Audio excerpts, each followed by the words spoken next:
Some weapons are only found in the hands of the gifted, divine weapons. Such weapons are the materialization of the human soul, a weapon with unique abilities. One noble family once defeated an evil god. People from this family are born special. They have a strong and powerful body. These people have incredible talent. And with all this, they are divinely armed. The boy was born into this ducal family, and of course, he was destined to become a hero who would proudly wield his sacred or divine weapon. Or rather, it should have been so, because at the oracle ceremony, at which the divine armament of a person is usually determined when he is still a child, the boy received nothing at that ceremony. Thus, he became the only loser in the entire history of his ducal family, the catastrophe. The other children pushed him to the ground and called him a disgrace to the family. The offender was a red-eyed and white-haired boy. His name was Zane, and he was the second son of the catastrophe family, and he was older than Belle, whom he was currently bullying, mocking in every possible way. Zane grabbed the blue-haired boy roughly and harshly by a lock of hair, lifting his head off the ground, and said that there was no place for worthless people like him who were unable to summon divine weapons here. The blue-haired child groaned, not giving a clear answer, but looking miserable and already beaten up enough. Two girls were watching what was happening. The tall, fair-haired girl in the blue dress was the eldest daughter. Her name was Jessica, and she was smiling as she watched the cruel events unfold, while the younger daughter, named Seraphima, dressed in pink, clearly did not like the sight and found it terrible, even frightening. "Belle!" Seraphima cried sadly, walking forward towards her blue-haired brother in the hopes of somehow helping him. Jessica tripped her up, not wanting to let her go ahead. The youngest daughter fell face down on the ground.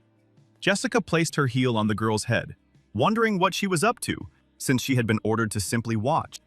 The eldest daughter ordered to watch what happens to such worthless people as Seraphima and Belle, without letting the girl go. The blue-haired boy called out to his younger sister in fear. Zane slammed his fist into Belle's stomach, still holding him by the hair and not giving him a chance to escape.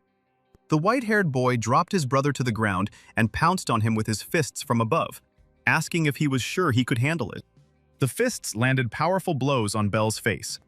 Seraphima also did not remain deprived of the insults she received, as Jessica did not forget to come up with a couple of rude and disgusting nicknames for the girl. Belle and Seraphima were the children of concubines, which is why they were called mongrels, and were also bullied at every opportunity, beaten, mocked, and insulted in a variety of ways. The boy sat on his knees in front of his sister, apologizing and claiming that it was his fault that she suffered because of him. Seraphima asked him not to worry about it and said that she would always be with him. Belle promised his sister that he would become stronger even without the divine weapon. He promised to protect Seraphima at the cost of his life. The sister thanked Belle, throwing herself into his arms. Unfortunately, the boy was unable to keep his promise, as a few days later he was kicked out of the Duke's estate. Belle lifted his head up, exposing his face to the raindrops, cursing in his mind as he ran away from his home, where he was mostly pursued by troubles and suffering. Without him, Seraphima would be left completely alone with them. He needed strength. He had to get his sister out of that house. Possession of ordinary weapons will do nothing against someone who has a divine weapon in their hands, because it is more powerful, stronger, and gives the owner various abilities. Therefore, the boy had to do everything to become stronger. He simply had no choice if he wanted to protect his beloved sister, whom he valued more than anything in the world. The heavy bag hit the wooden surface of the merchant's counter. Belle was going to take one of every kind of weapon in this store. His fingers fiddled with the gold coins that fell out of the bag with a ringing sound. The elderly man asked in a bewildered tone if the boy was planning to start a war since he was taking so many different weapons. After 2 years, the horse was galloping forward quickly. Belle rode forward on his brown horse. His face was stern. Before him stood a crowd of monstrous goblins, intent on attacking him. The guy who had already grown up over the past 2 years laid out in front of him all the weapons he had bought a long time ago and mastered. He decided to start this battle. Belle deftly wielded both the sword and the mace at the same time. The man quickly changed weapons one after another, cutting the goblins to pieces. The guy quickly created a pile of green corpses in front of him. Someone's foot stepped forward on the rock. A figure in a white cloak stood on the edge of this high cliff. This figure was watching what was happening below. the guy's battle with a crowd of green monsters. The man wondered if Bell always carried so many weapons. It was an unusual feature. Does the guy have to do this because he doesn't have a divine weapon, or is there another reason? The man in the cloak had already forgotten why he had set out on this journey. His task was to find a person who could be trusted with this matter. He needed a person with great heroic potential, and he searched for such a person for quite a long time. Bell put his hands on his hips, looking forward with an exhausted look. A blue magic ball appeared in the hand of the mysterious person, emitting sparks. The man shot lightning in the direction of Bell, who was standing below the cliff. A sparkling white patterned scabbard appeared in front of the boy, driven into the hard stone ground, piercing through it. The boy was caught off guard and stared wide-eyed at the object in front of him. The man in the cloak said that he was giving this definitely valuable thing to the guy. The scabbard continued to sparkle, remaining in the same place. Bell extended his hand forward, suggesting that he had been gifted with a sword, which could prove to be a useful item. His hand grabbed the object, squeezing it tightly as he looked at it. The boy realized with indignation and bewilderment that it was simply an empty scabbard when he took it into his hands. This was the Divine Scabbard of Avalon, a unique weapon that could store divine weapons and pass them on to others, which was quite an unusual feature of this scabbard. It is passed down from generation to generation, each time increasing its power and passing it on to the next owners. Now it contains the weapons of 5 great heroes, remembered by humanity for their strength. If one can master each of them, then the most powerful divine armament in the entire world will be in one's hand. And that person had to be Bell, which was an important and significant fact. 3 whole years passed, and the red dragon flew with a terrible roar towards the stone tower. He saw his target, 2 people. One of them was Bell, and the other person was his mysterious companion in a white long cloak with a hood, located on the top of the tower. The monster opened its mouth, inside which a bright, scorching flame was already beginning to blaze. In fact, Bell said, holding out his hand, palm forward. He didn't care about the attacks of this giant creature, even though it was strong. "Avalon!" the boy shouted, drawing out his divine scabbard, calling it with his shout. The man took a fighting stance. Bell commanded something to appear, summoning his weapon. The scabbard in his hands shone with a bright, blinding light. The guy held out his palm, waiting for his next weapon to appear. The wind shield of Achilles appeared in his hands. This shield covered Bell when the dragon spat fire in his direction, thus protecting him. The boy produced another weapon, a large hammer, and shouted, "Perfect storm!" Bell swung his giant, bulky weapon. He flew high into the air, swinging his hammer at the dragon's gaping mouth. The boy struck the monster in the giant face with his thunder hammer Mjolnir, Thor's hammer. The dragon was defeated, and the figure in the white cloak said that Bell had finally taken control of Avalon after a long time. The man told the boy to go to his sister because now even an S-rank paladin wouldn't be a hindrance to him, which is exactly what the boy wanted to achieve. Bell looked at his interlocutor in surprise, as he was surprised by such words. But he agreed with the man in the white cloak because he wanted to see his beloved younger sister, for whose protection he had trained for so long, striving to become stronger. 5 years had passed since the boy's exile, but now he had the strength to protect his dear little sister, which definitely made him happy. Bell hoped that Seraphim would wait for him at their family ducal estate, from where he had once been expelled. He rode his horse at full speed, eager to return to his beloved younger sister. The guy noticed smoke and burning houses. Everything was painted in bright red and orange colors. He panicked and wondered what had happened here.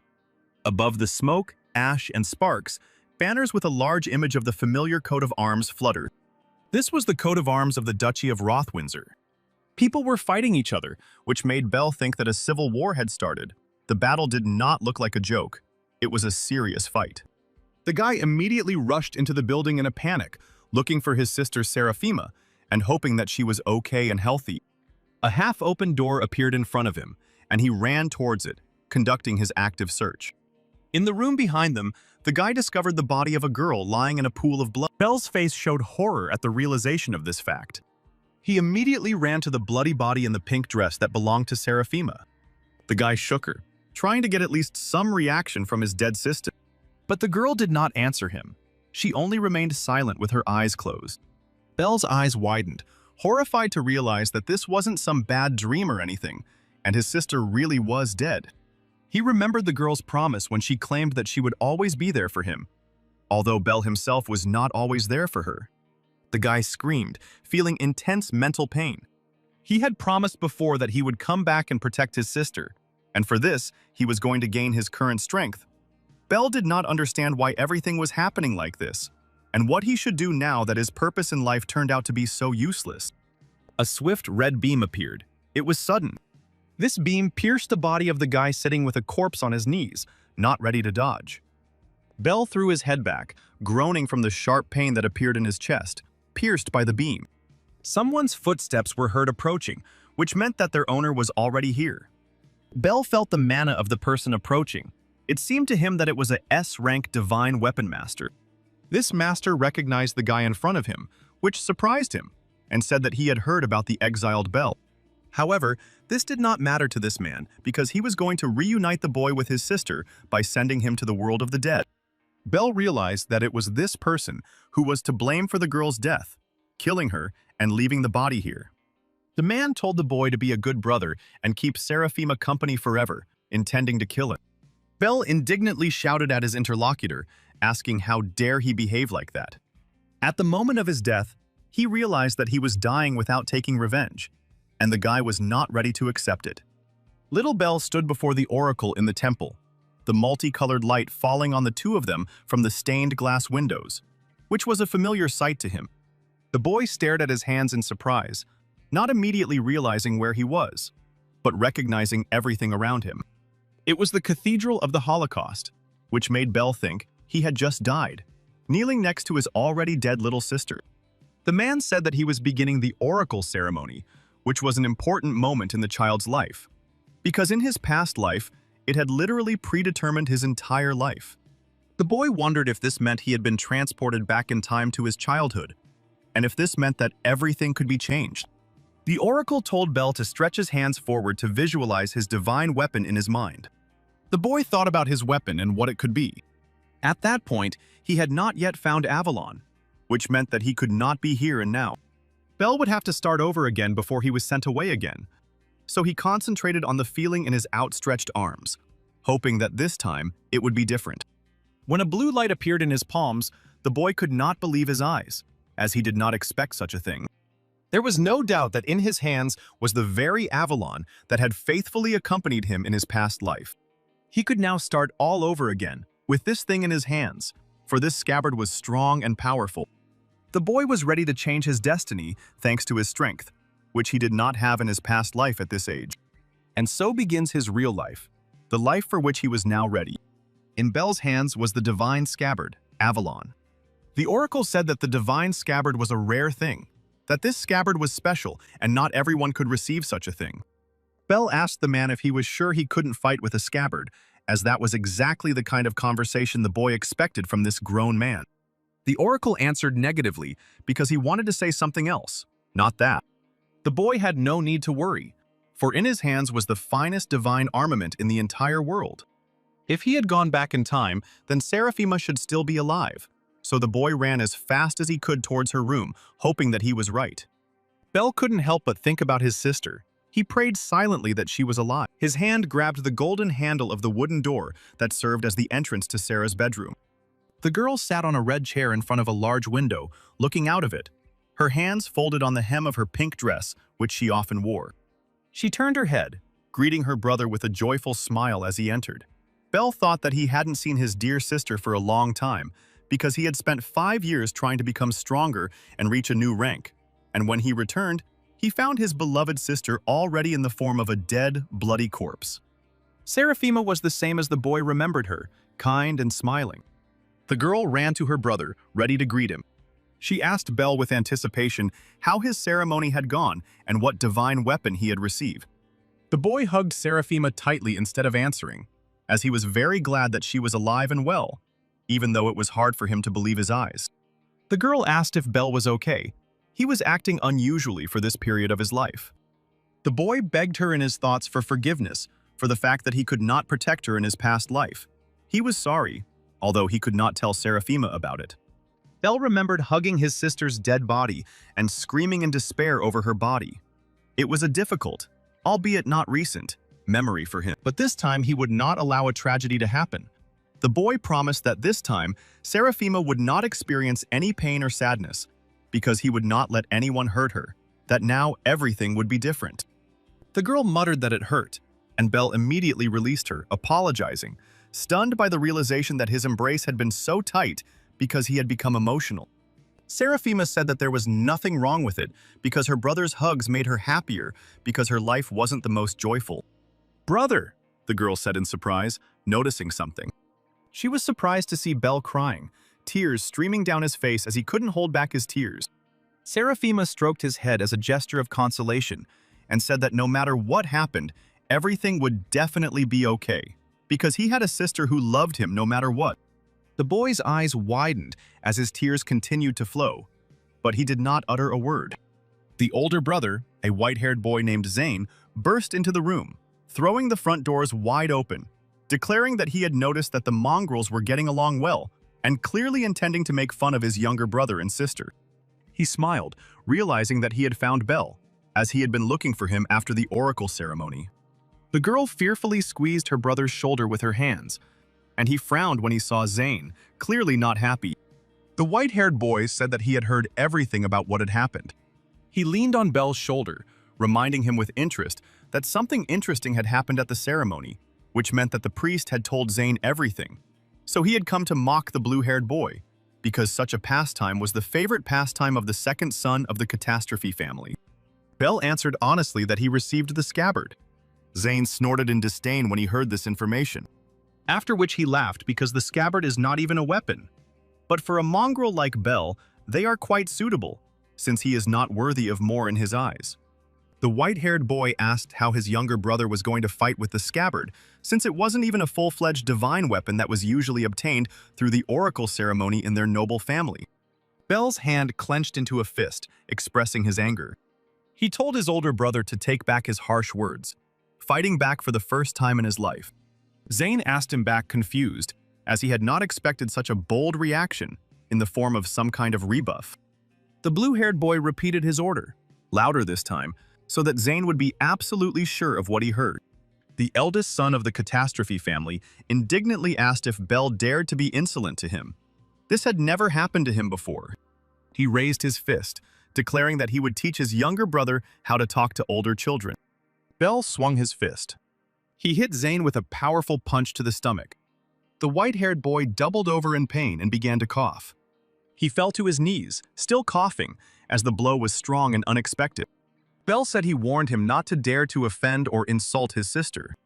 Zane insulted the boy by calling him a very rude word.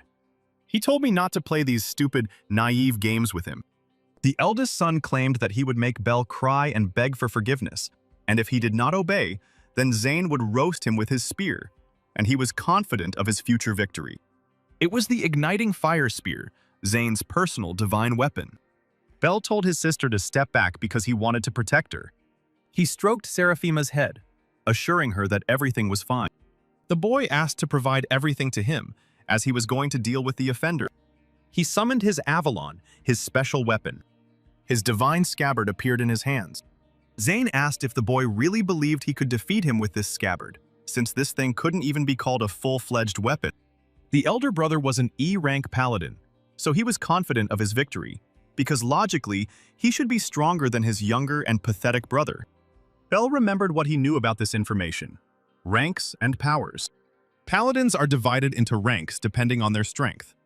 When you obtain a divine weapon, you are assigned F rank. As soon as you manage to pour your mana into it, it is assigned an E rank. D rank can only use special attacks. To rise to rank B, you need to awaken the unique abilities of the divine weapon. Zane was so proud that he had achieved E rank at the age of 14, but he still had a lot of room to grow. He was not yet super strong and powerful. Belle chuckled softly at his opponent's confidence. The eldest son indignantly and loudly asked what his interlocutor was laughing at. The blue-haired boy said, wanting to tease his interlocutor, that Zane was acting very cute. He swung his divine fire spear in an offended manner and shouted that he would show Belle where his place was. Seraphima screamed in fear, worried about her brother, because she had already seen how Zane had ruined Belle's life more than once. The blue-haired boy waved his hand over his scabbard, commanding the Sword of Light to manifest. He summoned Calibarn, and a giant magical dagger appeared in his hand. Horror appeared on Zane's face as his opponent knocked the spear out of his hands, leaving him disarmed. He wondered what kind of sword it was and where it came from. Zane fell to the floor, the shaft of a spear broken in half in his hands. The red-black blade flew up some distance, but slightly changed the direction of its flight, after which the tip fell between the white-haired boy's legs, causing him to yelp in surprise. He couldn't believe his eyes because Bel's scabbard was originally empty, and now he was using a divine weapon that appeared out of nowhere. The blue-haired boy came closer, asking, "What now? What will happen next?" Will Zane make him cry and beg for forgiveness, as he promised just recently? The older brother accused Bel of deception, since he did not know that he had a weapon, and hiding the weapon was a dishonest move in his opinion. The white-haired boy said that his younger brother would face consequences, and clearly not good ones. He ran out of the room through the open doors, intending to run and complain to the Duke, his father. Bel ran after him, asking where his brother was running, since they hadn't finished talking. The blue-haired boy summoned the flame pistol Ragnarok, a firearm. He fired one loud, fast, powerful shot. Zane quickly ran forward, frightened by what had happened. The bullet flew past the running boy's ear without hitting him, but this projectile came close. It left a hole with cracks in the surface. Zane stared in shock at the hole in the wall in front of him that had created cracks in the wall. "What?" the boy thought in amazement, shifting his gaze. Bel had a pistol in his hands, which was a surprising fact. The older brother was surprised by this, because the blue-haired boy had a sword before. This was surprising, because Bel could not have had several divine weapons. The younger brother told Zane not to contact him or Sarah again unless he wanted to face the consequences. He told his older brother to remember this, pointing a gun at him and clearly threatening the boy. Fear appeared on Zane's face. Bel said that if he touched his sister again, he would get a bullet in the forehead, which was not a joke, but a serious threat. The white-haired boy ran out of the room screaming. He was horrified by what had happened. Seraphima was shocked by what happened and spoke about it, admiring her blue-haired brother. Bel asked if she was okay. The girl was initially afraid that Zane would beat them again, and asked if it was her brother's divine weapon. The blue-haired boy asked if he hadn't said before that he would sort everything out, and he did as he promised. Seraphima said with delight and a sincere smile that her brother was incredible. Bel wouldn't let anyone wipe the smile off her face. A male adult voice asked Zane if it was true. The boy confirmed his words to his father, addressing him as his lord. Duke Galleon Catastrophe, a gray-haired, bearded man, realized that Bel had obtained several divine weapons. Kneeling, Zane said that his younger brother had an unusual weapon. Perhaps he had made a deal with the devil. The boy believed that they should expel Bel now. His father, however, was interested in this whole situation. He stood up and walked past his son. Zane asked where he was going, and the Duke replied that he was going to visit Bel. The man needed to see what was being told with his own eyes. Bel exhaled with his eyes closed. He fell face down on his bed, assuming a lying position. Even though the boy managed to defeat Zane, he was still in the body of a child. Bel was completely exhausted and had difficulty controlling his mana. He was going to shoot a fire bullet, but he only managed to shoot a normal one. Now the boy was only strong at the E rank level. This could not go on any longer.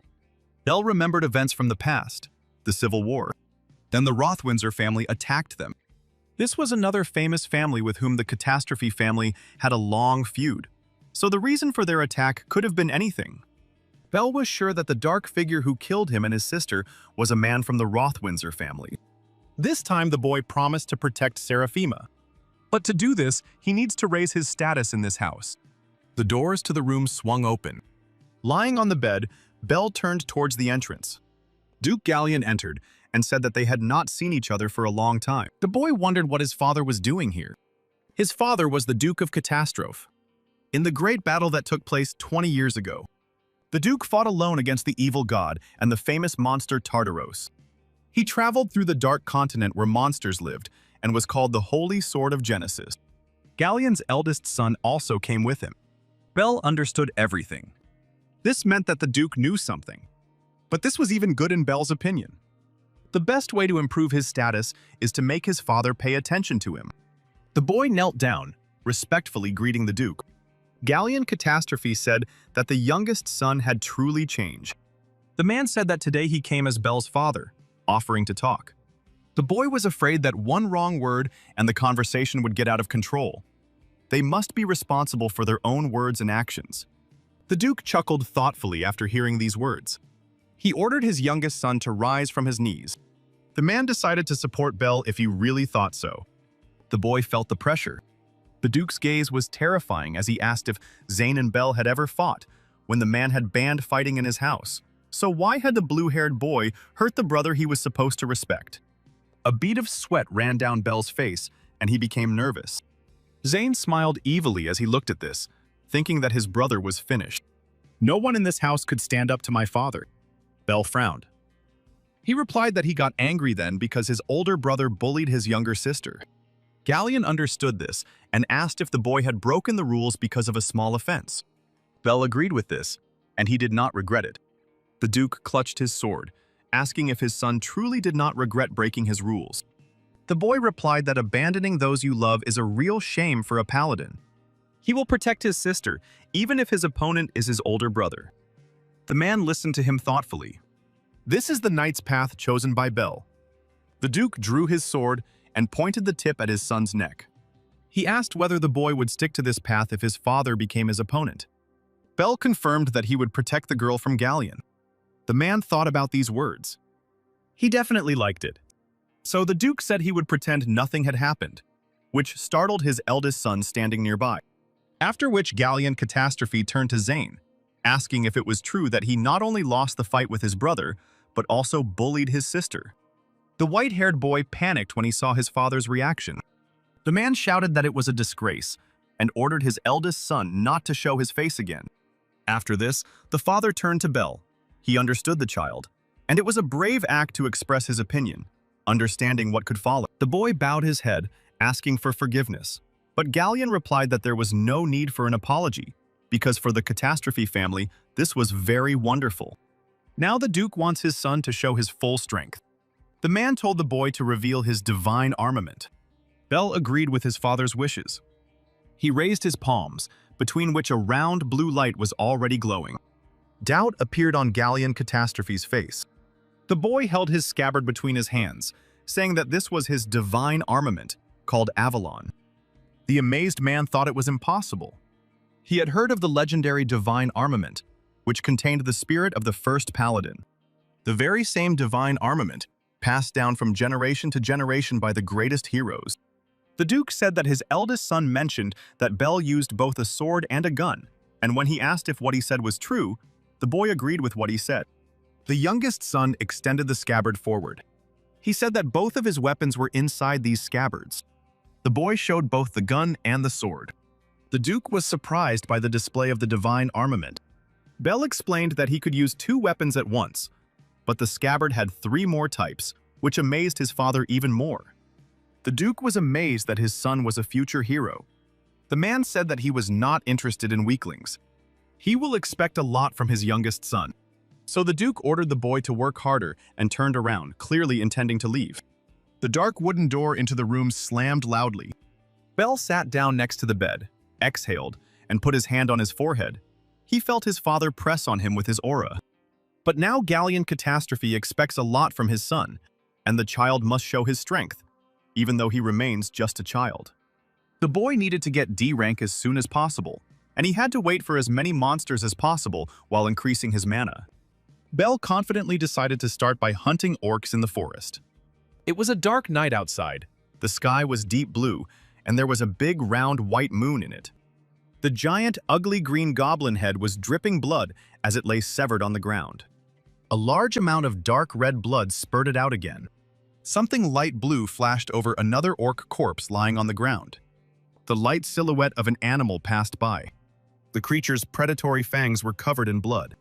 A huge blue and white wolf opened its mouth, its red eye glowing in the eerie darkness. This forest brought back memories during the day. After Belle was banished from home in his past life, he trained here. But strangely enough, the boy went into the very depths where all the monsters are. 2 red eyes sparkled in the thicket of bushes.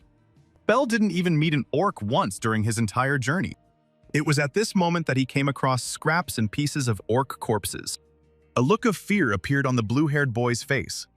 He heard a sound, like a scream behind him. Bell turned sharply at the noise. He thrust forward the sword that had appeared in his hands. Something hitting the blade of the weapon caused the child to lose his footing and fall to the ground. Bell wondered what it was. In front of him stood a giant, red-eyed, white and blue wolf.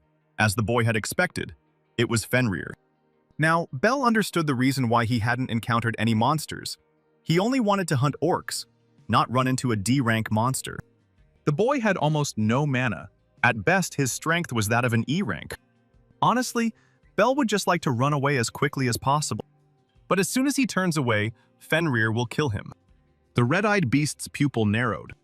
The boy's eyes widened in fear. This monster was too fast. Fenrir jumped towards Bell, but he jumped back, dodging the dangerous monster. The boy summoned Ragnarok, and a pistol appeared in his palm. Bell fired quickly without getting up from the ground. The giant wolf touched the ground with its paws and quickly turned around. The boy cursed when he saw this. Bell's bullets were too slow due to lack of mana. He realized that the gun wouldn't work in this situation, so he summoned a blade, which obediently appeared in his hand, causing the firearm to disappear. The boy ran towards the monster, holding his big, long sword in his hand. The beast swung its clawed, hairy paw. Fenrir tried to hit the child, but he managed to bend down and deftly dodge. Bell held his weapon tightly, preparing to attack, while the monster looked at him with a predatory red gaze. The boy swung his blade, but the wolf deftly jumped back, dodging. Bell was puzzled by such a sharp action from his opponent. The beast looked at the boy, standing at a distance and wagging its tail. Bell knew that in his past life, he could have killed this monster with ease. The monster opened its mouth and rushed forward towards the boy. In this guise, Bell realized that he could not cope with the dangerous predatory beast because he simply could not keep up with it. The boy thrust the blade of his sword forward, trying to repel another attack from the monster. The paw strike left a scratch on Bell's leg, tearing his pant leg. This made the boy gasp in pain. The beast circled around the child, which was bad because he couldn't dodge. The boy screamed loudly and in horror. The monster opened its giant, wide, toothy mouth. Bell was worried. He had just reincarnated and had no intention of dying here. He summoned Achilles, a large, light green shield. The boy covered himself with his shield, but did not let go of the blade when the belly of the jumping creature flew over him. Bell turned his blue eyes back. The beast pushed him from behind, causing the boy to cry out in surprise. Bell fell to the ground, dropping his shield and blade from his hands. His weapon fell to the ground, flying some distance away from the child. Bell understood that if things continued like this, he would die. His sword, his shield, and even his blade were useless in the fight against this dangerous D-rank large monster. The boy was also sure that he would not be able to strike with his hammer. He had no choice, and there was only one weapon left. Bell would have to use it. The monster ran towards the child again at full speed. The boy closed his eyes and began to summon his only remaining weapon. The monster swung its paw with bright turquoise claws at the man in front of it. The child opened his light blue eyes, calling loudly for Aegis.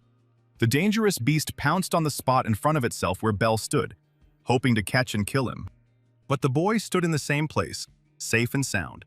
Bell had a bulky dark purple glove on his hand with two predatory eyes on it. He really didn't want to use this weapon. But in such a situation, the boy could not act otherwise. The monster's paw touched the ground, stepping forward. The monster growled loudly, becoming faster and rushing forward with a loud roar. Bell considered the situation. Fenrir rushed at the man in front of him, opening his mouth, intending to bite the child in half. But he managed to jump back, not allowing himself to be torn apart by the fangs. Bell apologized, finding himself on the monster's back, a large hammer already in his hands, but the glove was still there. The wolf would not be able to hit the boy again. Bell swung, raising his elbow high. The child hit Fenrir's face with his hammer as hard as he could. The beast roared from the sharp and sudden pain, and the boy took advantage of the moment and jumped off the monster's back onto the ground. Aegis, the glove of darkness, it increases a person's physical abilities in an instant. But the glove's features weren't limited to that. Bell uttered the word destruction, and both the object and the boy's eyes lit up with a bright red color. The enraged wolf ran forward, not intending to give up. Over time, the glove becomes stronger, so, confident in his new powers, the child offered the monster to say goodbye to life. Belle smiled and told the monster to attack, and insulted him. The boy attacked the beast, attacking from all sides, not giving it a chance to defend itself or attack. The child jumped up, swinging his hammer at the four-legged furry enemy. Belle had a cruel but satisfied smile on his face. The monster fell on its side, defeated by the man and no longer posing a threat. Belle was glad that he had managed to quickly deal with his opponent, looking at his hand, which had begun to change. The Dark Divine Weapon possesses special abilities, but the more time it is used in battle, the deeper it sucks its owner into the abyss of darkness. The boy knelt down in front of the monster's corpse and wondered where Fenrir had come from in the forest, as he was sure that this creature had not been here before. Belle thought it didn't matter. There was no point in worrying about it, and then turned his attention to his sparkling hammer. The boy realized something while looking at this sight. After defeating Fenrir, Belle could use his attributes to hunt powerful monsters more effectively than entire hordes of weaker opponents. The child was looking forward to trying out new abilities. Seraphima sat under a tree on the hill in front of their family's ducal estate, the sun shining brightly on the green vegetation on the ground. But the girl remained in the shade, thanks to the dense foliage overhead. Seraphima smiled joyfully, lifting the just-finished wreath of white flowers from her lap. She giggled, wondering if her beloved brother would like her creation.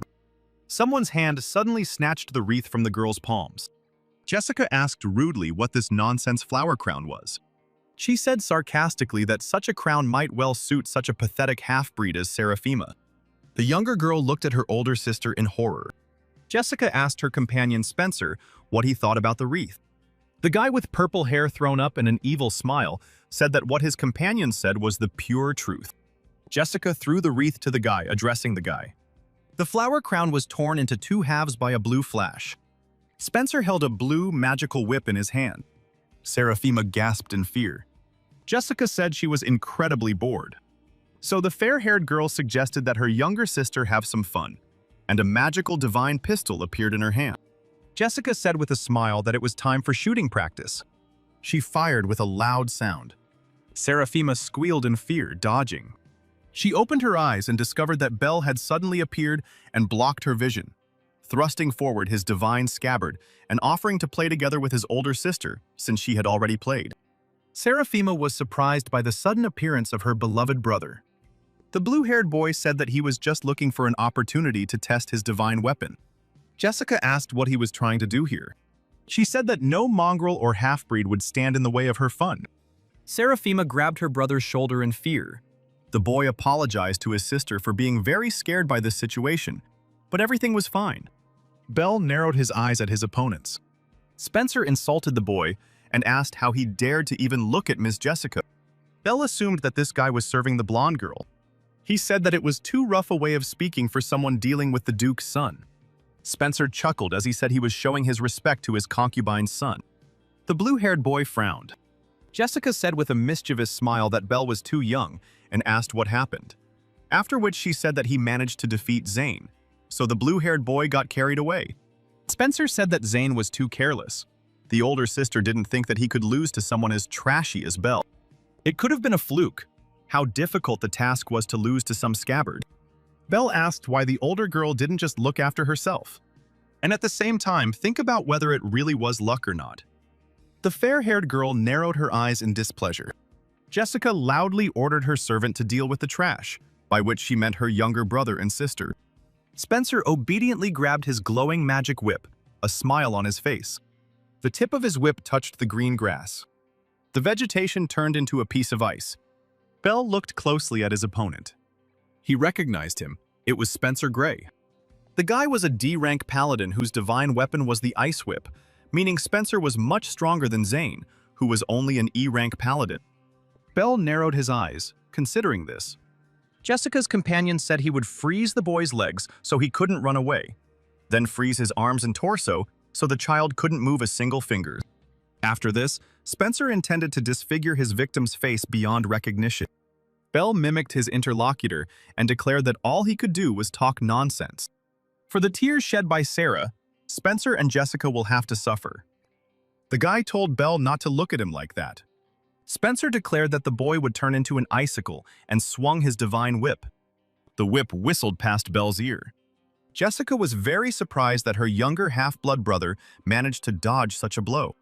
For a D rank, Spencer had good control over his weapon.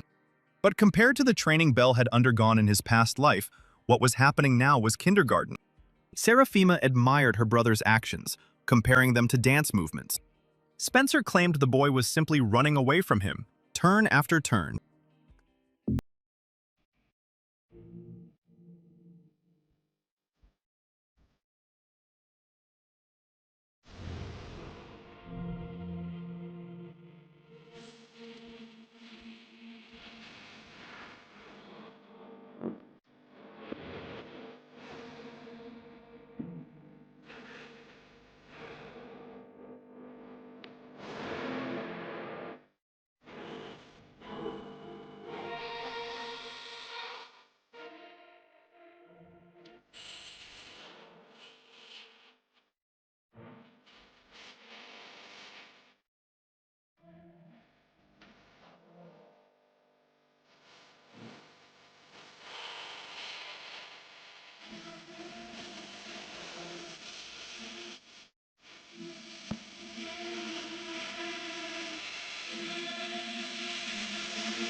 Belle chuckled when he heard these words.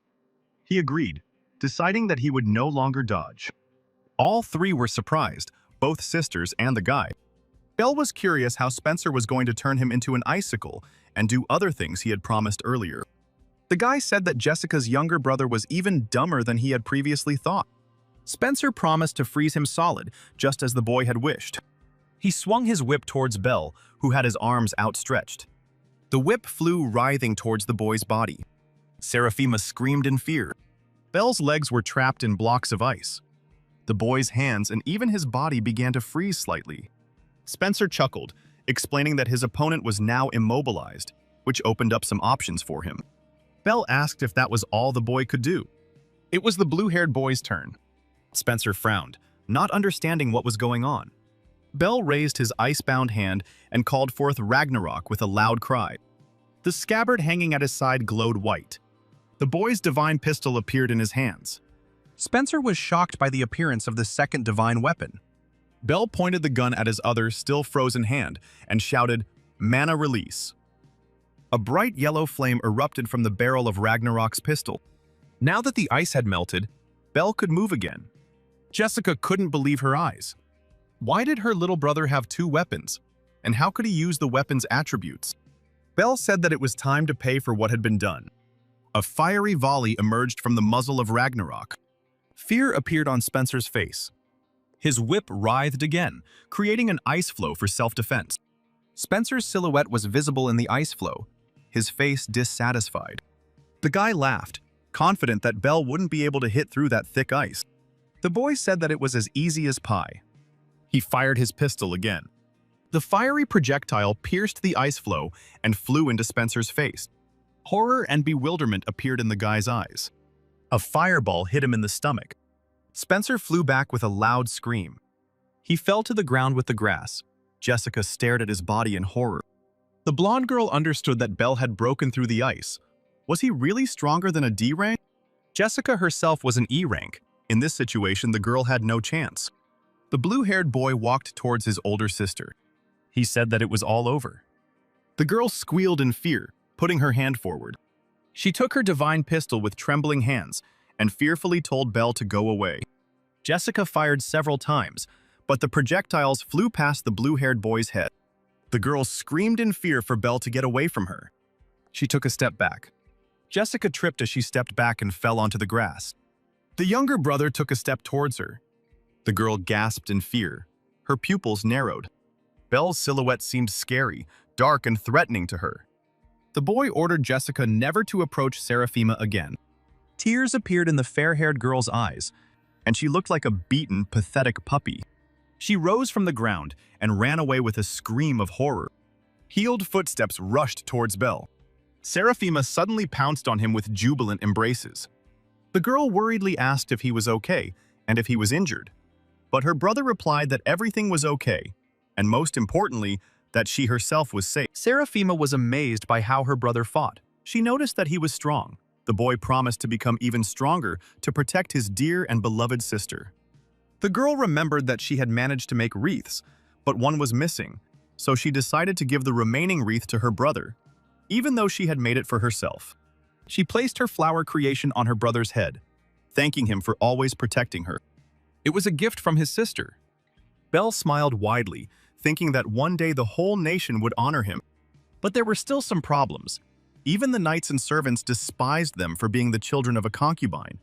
And even though Jessica and Zane were defeated, it wouldn't change anything. After some time, the older brother and sister will start bullying Seraphima again, causing her pain in every possible way. So, as the girl's brother, Belle must show his status in the house to protect her. That was all the boy needed now. It was still daylight, bright and sunny all around, and the estate building shone with blue roofs. Duke Catastrophe stood under a tree, holding a sword in his hands. His eyes were closed, and his face was calm. The wind carried a small green leaf forward. Galleon swung his weapon sharply and menacingly. The sheet was cut lengthwise into thin pieces. Behind the man stood his youngest son. The Duke asked what Belle needed. The boy replied that he simply wanted to ask the man for permission. Galleon Catastrophe asked what kind of permission his son needed. Belle knelt down on one knee in front of his father. The man watched the child closely with his eyes. The blue-haired boy asked for permission to take the exam to obtain C rank. The Duke was surprised that Belle wanted to take the exam. The boy replied that he wanted to serve the king as a member of their family. In exchange for the royal family's recognition of their status, the ducal family is obliged to carry out royal duties. Usually, tasks are given like protecting important people, destroying monsters, and other similar things. But among these, there was also one very quick way to improve your status in the family. This method was to obtain achievements for difficult tasks.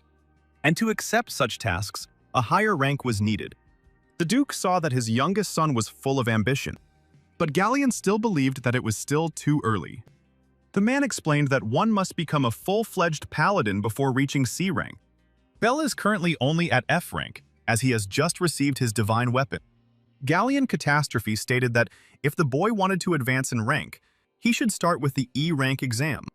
Belle handed the man the giant fang he had been carrying in a makeshift bag made from a piece of light-colored cloth, thinking it would change the grown man's mind. It was Fenrir's fang, which surprised the Duke. He asked how the boy got hold of such a rare thing. Belle extended his palm forward. A large warhammer appeared in one of the boy's hands. This hammer sparkled with small lightning bolts across its large part. Belle said that, although with difficulty, he managed to defeat Fenrir. His father was surprised that he could use attributes. This meant that the boy had acquired the weapon's properties and had single-handedly defeated Fenrir. He was clearly stronger than a C rank. Galleon Catastrophe was ready to allow his son to take the exam. He also told the boy not to disappoint his father. Belle confirmed that he would not do this. There were a lot of people near the round building, and someone in the crowd said that there were enough applicants here. For many, C rank was probably a kind of ceiling. There were rumors that casualties occurred every year, and many guys were curious about how the exam was conducted. Two grown men noticed something strange among the local crowd. Belle walked past them, and they were surprised by the fact that he was a child. The boy approached the girl standing behind the counter and asked if they were accepting orders. She in turn asked who he was and whether he had an escort. Belle replied that he wanted to pass the exam, which amazed his interlocutor. She said with excitement that he would have to come back later when he grew up. Belle asked not to be treated like a child, because he was also a paladin. The girl chuckled thoughtfully and uncertainly when someone's voice said that it was time to stop playing paladins. The red-haired youth said that there was no place for small children here and told the boy to get out of here. Belle became nervous, wondering who this guy was and realizing that he wouldn't be easy to deal with. All people turned their attention to this self-confident man in a green cloak. It was the strongest D-rank paladin named Lennox Bright. His divine weapon was the grass sword, rumored to strike 8 times with each swing. It was incredible, and this paladin had his own big fans. This guy said that if Belle wanted to get a C rank, he had to be at least a little bit as strong as him, Lennox himself. The blue-haired boy thought about the fact that this man was the strongest in this rank. Lennox leaned over to the child, wondering if he even had a divine weapon. Belle confirmed this by showing his divine scabbard. The guy snorted contemptuously. He didn't believe that the boy's weapon was some stupid, pathetic scabbard, considering such a thing nothing more than trash. Some guy in the crowd was surprised that such a useless divine weapon existed, and some girl was glad that she wasn't born as useless. Lennox Bright didn't mind if the foolish child was going to die here, but he didn't like the fact that Belle's participation in this exam couldn't put them on equal terms. The guy suggested that the boy run to his mother, moving away from him. Belle turned back to the girl behind the counter, asking her to check him in immediately. The girl asked if he was serious, and the boy confirmed his words. To participate, you must either be a D-rank paladin or have a letter of recommendation from a B-rank paladin or higher. So Belle handed the girl an envelope, claiming that with this letter, he would definitely be able to participate, as it was stated in the rules. The interlocutor wondered who could recommend this boy. She was shocked to realize that it was a letter from Duke Galleon Catastrophe. The boy in front of her was the Duke's son, which explained some things, but not all. The whole situation was still unusual. A crowd of people stood on the street.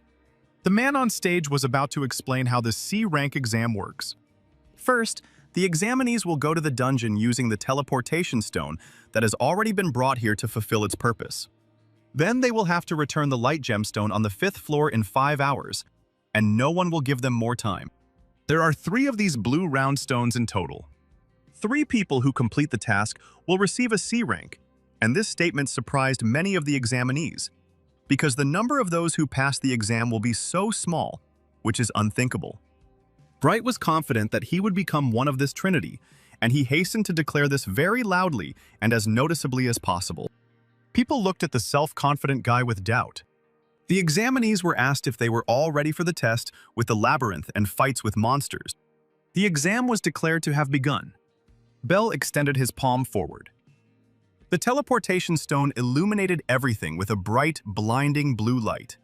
The boy felt his own fall, and this sensation surprised him.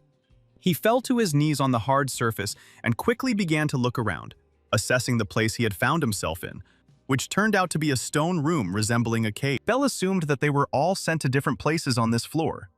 Now he had to think about where to go and which path to take in order to pass his exam and raise his status. The dungeon is huge, but 5 hours is enough to clear it. The boy had a chance. The main thing was not to waste time, because time is a very valuable thing. There are a lot of monsters in the dungeon. The paladin's mana becomes stronger depending on the number of monsters killed, which was a good feature of the Mafia. Belle's trusty blade appeared in his hand. He was going to kill all the monsters here and get as much mana as possible. 3 warriors being tested fought a crowd of opponents. These opponents were humanoid lizards in armor, with blades and shields in their hands. One of them defeated the man, and 2 warriors remained, a guy and a girl. These lizards grinned angrily at the people and were clearly not in a friendly mood. The people being examined were horrified, looking at their enemies and not knowing what to do with it. Lennox cut one of the monsters into pieces, saying they were pathetic. The guy smiled self-confidently because he was self-confident. One of the 3 people called Bright a good guy and called him Renox, and the girl in their team said that she was even ready to fall in love with such a cool paladin. Lennox continued to chop the monsters into pieces with his grass blade. He said that it was obvious because he was not like the couple of guys he saved. He clearly considered himself special and cool. The girl and the boy agreed with him, claiming that unfortunately this was true, but thanks to Lennox, they were able to move forward and survive. The young man grinned and told them to look at him with envy in that case, since they were so incapable and weak. He believed that weaklings had better act like weaklings, like these guys were supposed to. The trio of people reached a large, long, bright door. This was the last room, so anything could await them. Bright hoped that there was something interesting and valuable in it, maybe even spheres leading to the end of the rank exam.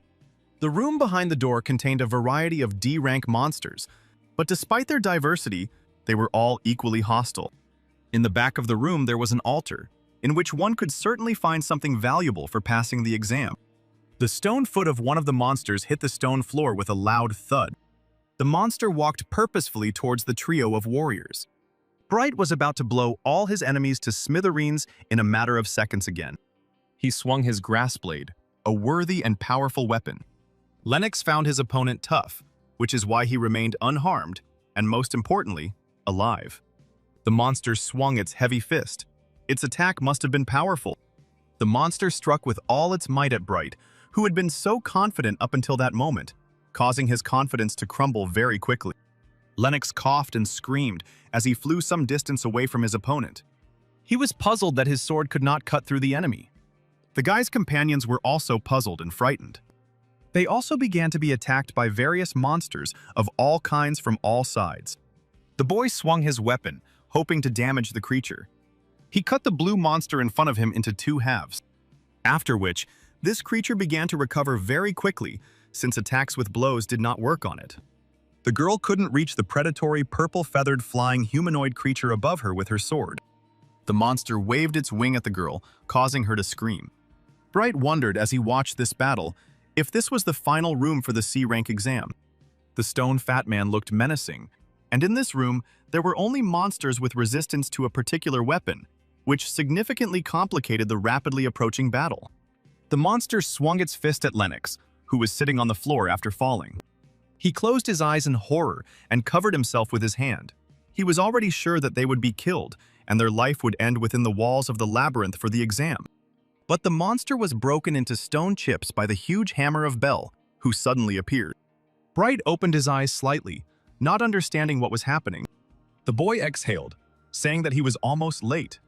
He placed his foot on the head of the defeated monster and said that he had been too busy killing all the small monsters. The red-haired boy shouted, "Be careful!" A blue, red-eyed, jelly-like monster rushed forward, its toothy mouth open. A light blue light began to glow in Bell's hand. A large, beautiful blade appeared in the same hand. Lennox was shocked that the child's weapon was able to change. The boy did not hesitate, and with a quick swing of his sword, he cut the attacking creature into pieces. A fast, winged monster was already rushing towards him from above. Bell summoned Ragnarok, and a gun appeared in his hand. The gunshot left 3 round holes in the flying creature. The two warriors were surprised and shocked, not believing that this was all serious, and that the boy's weapon was not just any blade. Lennox wondered where this kid got so many weapons. In addition, the boy was good at it, all kinds. There was no time left, so Bell decided to finish as quickly as possible and began to skillfully wield a sword and firearms, deftly dodging the monsters. Bright could even think that this was not an ordinary child in front of him. The boy deftly cut down the last enemy. After this, Bell, having defeated all the monsters, went up the stairs to the altar. There lay 3 light-filled, round blue spheres. The two warriors followed the boy with admiration.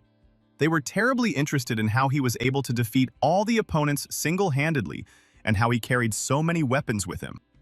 Bell frowned as he listened to these questions. The two warriors turned to Bright, who remained behind. They said it wasn't cool.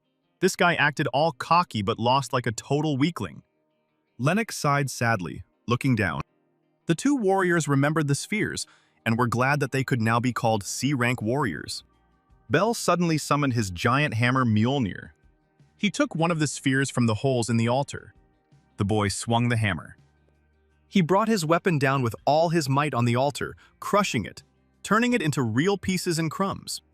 The two warriors cried out in fear when they saw this. They indignantly asked what the child was doing and why he had broken the altar. Bell pointed to the sphere in his hand, saying that there was still 1 sphere left. If they wanted, they could try to take this important thing for the exam. He called the pair pathetic people, incapable of anything other than flattering strong warriors. And the boy called Bright a pathetic person who enjoys humiliating others. Bell considered them all to be people unworthy of being called knights. which was the reason he broke the remaining spheres. A look of confusion appeared on Lennox's face, and a certain pity and sadness appeared on the faces of a couple of warriors as they realized how true what had been said was. The boy walked down the stairs, having said everything he wanted, and essentially done everything he wanted too. Lennox said, lowering his head, that he knew he was weak, but too self-confident, and thanked Belle for making him notice it. But the guy had no intention of stopping. At least, that's what he claimed. Belle did not expect this emerging honor and ambition in this man, Lennox Bright. The boy said before leaving that they would meet again someday. Now he too was a C rank, something Belle thought about as he emerged from the labyrinth to take the exam. Thanks to the monsters, the boy's magical power became stronger. He felt it, touching his hand, needing it. Only his dearest younger sister, Seraphima, remained, for whose protection he had raised his status with this exam, testing his strength and endurance. It was a bright, clear day at the Catastrophe Estate, but the people gathered to discuss important matters clearly had no time for it. Duke Galleon sat at the head of a long table, at which, besides himself, sat two other men, and on the table itself stood a vase with beautiful white flowers. One of the people at the table asked if this meant that the knightly organization Karma was plotting a royal coup, to which he received a positive answer confirming these words. They approached this kingdom with 3 knights of the rank at their head, and the destruction of this organization became the mission of the Catastrophe Duke family. The bearded man said that it looked like they had already defeated Count Slave's platoon, and the second man, with sideburns, asked him about it again, repeating his question. Rumors said that they strengthened their weapons with the forbidden book of pentagrams. This thing was magical and unusual. That is why the B-rank knights were gathered here for such an important meeting. The Duke believed that they needed to keep an eye on Karma, and then they would defeat this knightly organization. One of his interlocutors asked where the absent Lord Jin, the eldest son of the Duke of Catastrophe's family, was, so he was an important person for the gathering here. Someone's voice said that it understood what the father was talking about and threw a purple magic book on the table. The gazes of the 3 people present were fixed on the person who entered the room, a tall young man. A long-haired, dark-haired, pale youth claimed that he had recently destroyed this organization single-handedly. This guy called himself the next Count, which made some sense since he was the eldest son of the Catastrophe family. At this time, in another room of the estate, a somewhat different atmosphere reigned, quieter and not overshadowed by such important and serious conversation. The maid placed the tray on the hard surface, the contents of which were modest: a piece of bread, a cup of tea, and a glass of water. She informed the lady that she had brought her lunch. Sitting on the bed, Seraphima watched the servants. She spoke her words of gratitude awkwardly, accustomed to such treatment.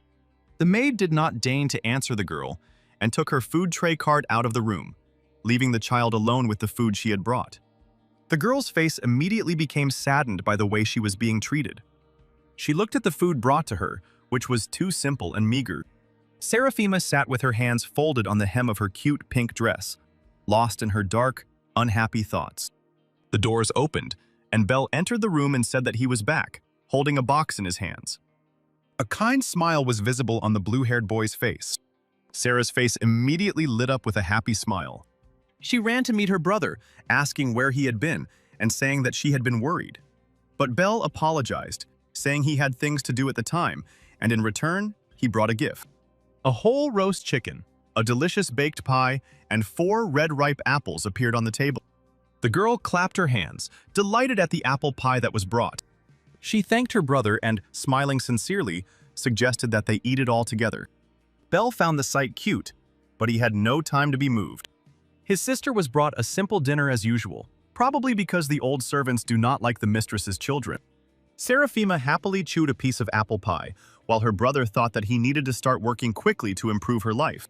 Several dark silhouettes in the doorway were busy discussing something important. Galleon Catastrophe asked if the dark-haired boy really had defeated Karma on his own. That long-haired guy was the eldest son of the Catastrophe Duke family named Jin, and behind him stood his fair-haired servant Lizer. And today, the eldest son had achieved rank A. The 2 men said that this was what was expected of Lord Garion's eldest son, as if they lived in different worlds. Jin Catastrophe sat down on one of the empty chairs at the long table for meetings and important discussions. He asked his father, sitting at the head of the table, if this meant that today's topic of official conversation was closed, and that they had nothing more to talk about. The Duke replied that this was not all, because there was another rather important mission from the king. The mission was to protect Queen Reich Stagwarine. Soon the young Lady Reich must set out on a journey to Ace, and it is the job of the Catastrophe family to provide her with knights and guide her safely. The bearded man asked with displeasure whether the queen didn't have enough palace knights for this journey, of which there should be plenty in the palace. Laser, Jin's personal servant, clarified that if it weren't for karma, the girl wouldn't have needed protection at all. The bearded man offered himself and his companion for this mission. He thought that the safest route would be through Mount Rakata. Someone's not very loud footsteps were heard, clearly approaching the negotiation room. It was Belle who had arrived, loudly asking the adults who were busy talking to wait, because he wanted to draw their attention to his words and knowledge. All the men in the room stared at the boy standing in front of the narrow side of the long table, caught off guard by his sudden arrival, which should not have happened. The man with sideburns asked Mr. Bell, turning to him politely, "What happened?" Galleon Catastrophe smiled slightly when he saw his youngest son. The man spoke, concluding that it seemed the difficult exam to obtain the next rank had already ended. The boy announced, holding out a piece of paper, that he had received a C rank. The two men were very shocked by such a statement. How could a child get a C rank at such an age? The Duke asked his son what he wanted now, whether he had any goals or wishes. Bell had some good advice for his interlocutor's path. The bearded man asked about this advice doubtfully, unsure if they would need a child's opinion. The boy said that there were no monsters on Mount Rakata, but it was an excellent place for robbers to hide, and that if you traveled along the road in the mountains, it would take 3 days to get there. So the child thought and said that it was worth driving through a whole meadow of monsters. The bearded man shouted indignantly that the meadow was a real nest of various and terrible monsters. Bell objected to him because he had something to say about this information. This meadow is inhabited mainly by Descamales and dark spirits. Other types of creatures are not present there. Both species of these monsters are nocturnal creatures, making it safe to travel during the day, making the task of protecting the girl easier. This way, according to the boy, it would be possible to get there in a day, which would be much faster. The man sheepishly agreed with him, deciding that it did indeed make sense. The Duke realized that his son knew the situation and could speak to the point. Bell was asked a question. Well, what does he mean by this? The boy asked that this important mission given by the king be entrusted to him. He was ready to deliver the princess by a quick and safe route. His father chuckled thoughtfully as he listened to this and thought about it. Jin, who had remained silent until this moment, suddenly spoke up, wanting to speak out. Bell felt something bad, gloomy, and dark. Jin believed that a mongrel like the boy in front of him should not interfere in these matters, as he was not worthy of participating in such important things. The white flowers standing in a vase on the table instantly wilted due to the atmosphere in the room becoming tense and deteriorating in a matter of seconds. The two men remained silent and watched the proceedings nervously, as they knew the nasty and gloomy character of the eldest son of the Catastrophe family. This is greatness. Bell hasn't seen this guy for a long time. But still, the older brother is different from everyone else. The boy's hand trembled and clenched into a fist. The child raised his palm up, pointed it at his brother, and said that he didn't come here to make jokes. Bell's trusty divine scabbard appeared in his hands, and the boy claimed that it didn't matter who stood against him in battle. He would still protect the queen. Jin asked with an unkind smile whether Bell would also protect the queen if his older brother became the enemy. The boy said that he still hadn't changed his mind, holding his hand with his scabbard out in front of him. Lizer warned him to be careful. After all, Jin took this as an insult. Bell recalled what he knew about his older brother's servant. The blonde guy was a B-rank holy knight, if of course Bell's memory didn't fail him. Jin smiled unkindly and widely when he heard his younger brother's answer. He was intrigued by this, so he asked Laser to check on the blue-haired boy, but without specifying what exactly he meant. A yellow-green hilt appeared in the fair-haired guy's hand. 2 tonfas appeared in the servant's hands, which he extended crosswise. He did not understand how the boy dared to contradict him, and was going to show the child his proper place. Laser took a step forward. A blue flash appeared, but Bell himself did not move from his place, continuing to stand, holding his hand with the divine scabbard outstretched. Laser swung his tonfa, his eyes flashing red. Bell became nervous, as he was not prepared for such a quick and sharp attack. He put his sheath forward, blocking the blow, and thus preventing the blonde boy from striking him. But it was hard. Jin's servant was surprised to realize that Bell could resist his blows. Jin himself was smiling at that moment, watching the spectacle unfolding in the room. Bell blocked Laser's attack with his sword.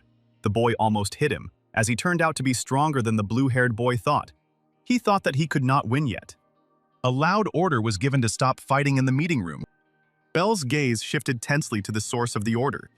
The loud voice that interrupted the fight belonged to the Duke, who had thought over everything that had been said in the room and had decided to entrust this mission to his youngest son, who had already managed to prove himself sufficiently.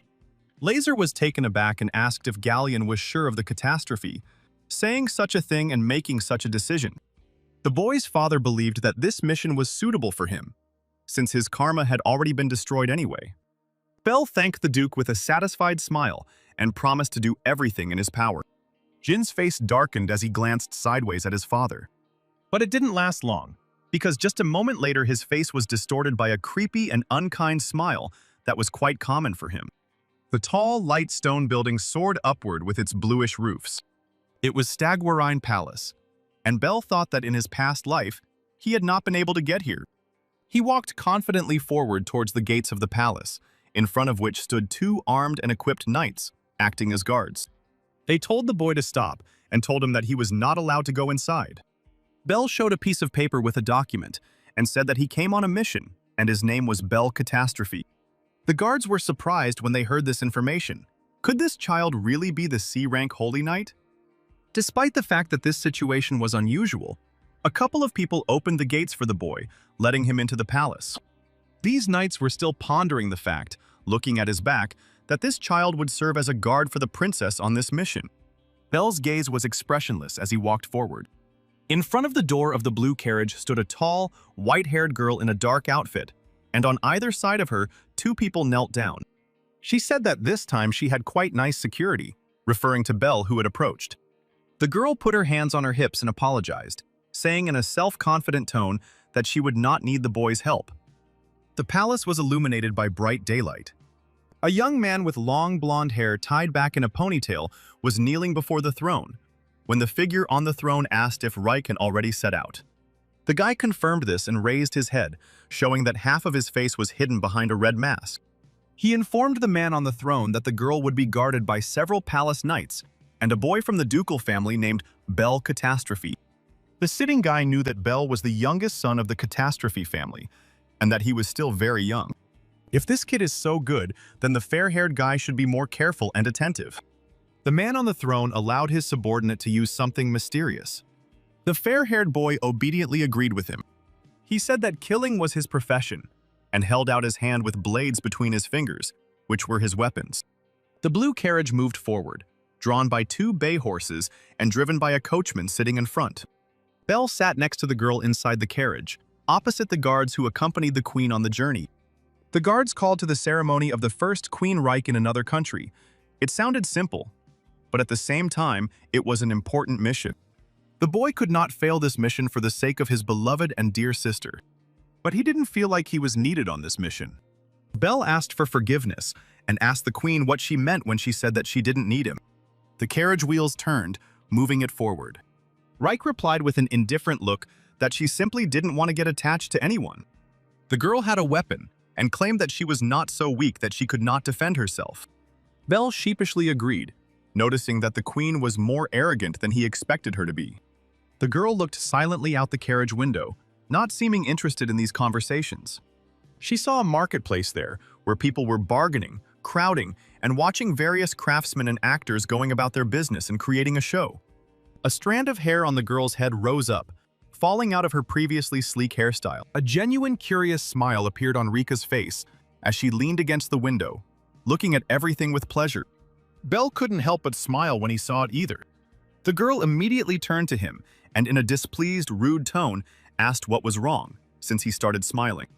The boy politely asked for forgiveness because he simply remembered his younger sister.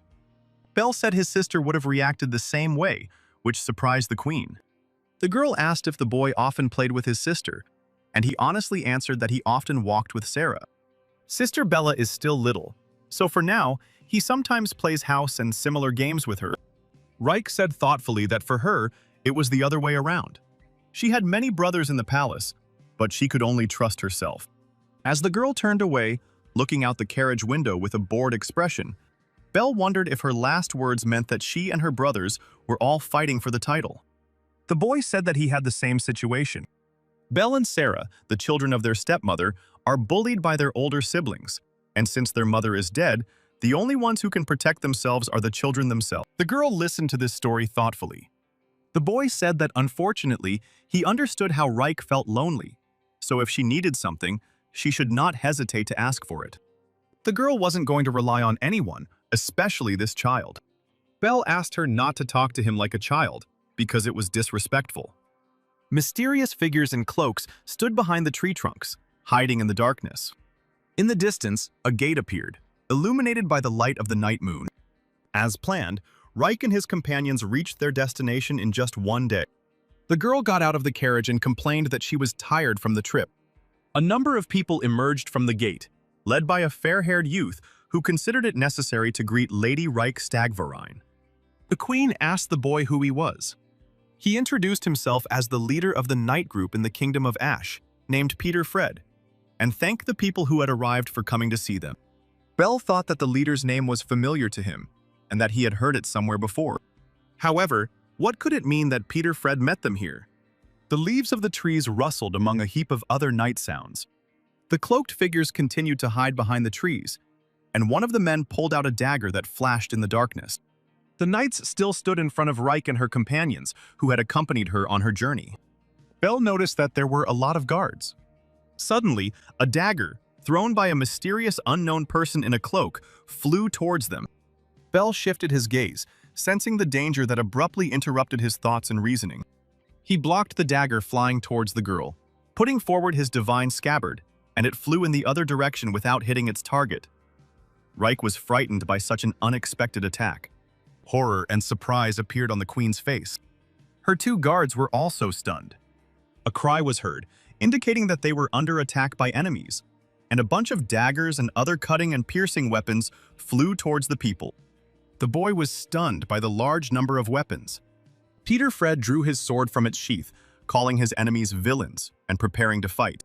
He quickly repelled all these swords and daggers, standing in front of the queen and protecting her in this way. The guy had no intention of letting them even touch the girl, and he looked serious. Belle was surprised that the leader of the night group could parry so many swords. Could this really be a B-rank skill? The people in cloaks began to leave when they saw such resistance. Peter Fred ordered Meldia's knights to pursue the people, while he himself was going to hide the princess in the palace. Belle also remained with the knights, preparing to repel all attacks from the cloaked individual. The girl looked back as she walked into the palace, accompanied by the leader of the knightly group. When they found themselves in one of the palace rooms, and the knight reported that they were safe here because the palace's perimeter was protected by his colleagues, Reich said that she did not need to be protected, and she could handle it on her own.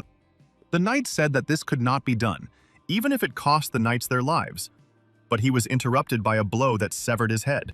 The corpse fell at the girl's feet, drenching everything around with blood.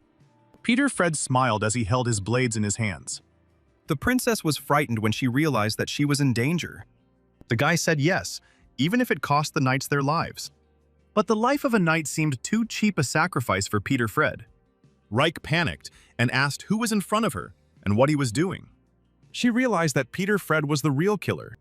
The girl took a frightened step back and fell awkwardly onto the floor in a sitting position. Reich looked up at the villain. She tried to summon her weapon, but her hand remained empty despite her attempts to summon it. Peter Fred's face twisted into a creepy, evil smile as he said goodbye to the sweet princess, hinting at her future death at his hands. A panicked Reich silently prayed in her mind for someone to save her from this brutal killer. Suddenly, a discarded human body flew into the window, shattering it into tiny pieces with its impact. The blonde killer turned at the sound of breaking glass. The body of the man in the cloak fell to the floor. Apparently, he was either dead or simply unconscious, but he showed no signs of life. Belle stood in the moonlit window opening, looking stern and ready for battle. and he examined the room into which he had earlier thrown the opponent who had broken the glass.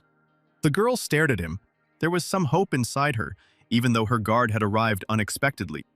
The boy announced his arrival to Mrs. Reich with a smile. But the smile quickly turned into a warlike look as he thanked the princess for waiting for his arrival. The girl was surprised that he was here, as she had already forgotten about his presence and despaired. Bell jumped to the floor of the room, the heels of his boots hitting the floor as he landed. He confidently said that he would figure everything out on his own from now on. Peter Fred stated that he felt the princess's security was far away. It was strange, but Bell managed to recognize the fair-haired youth as the enemy, which impressed the killer, and he could not help but praise his younger opponent. The blue-haired boy replied that he simply remembered Peter Fred. The fair-haired boy asked with confusion and caution what Bell meant by memory, as these words seemed sudden and suspicious to it.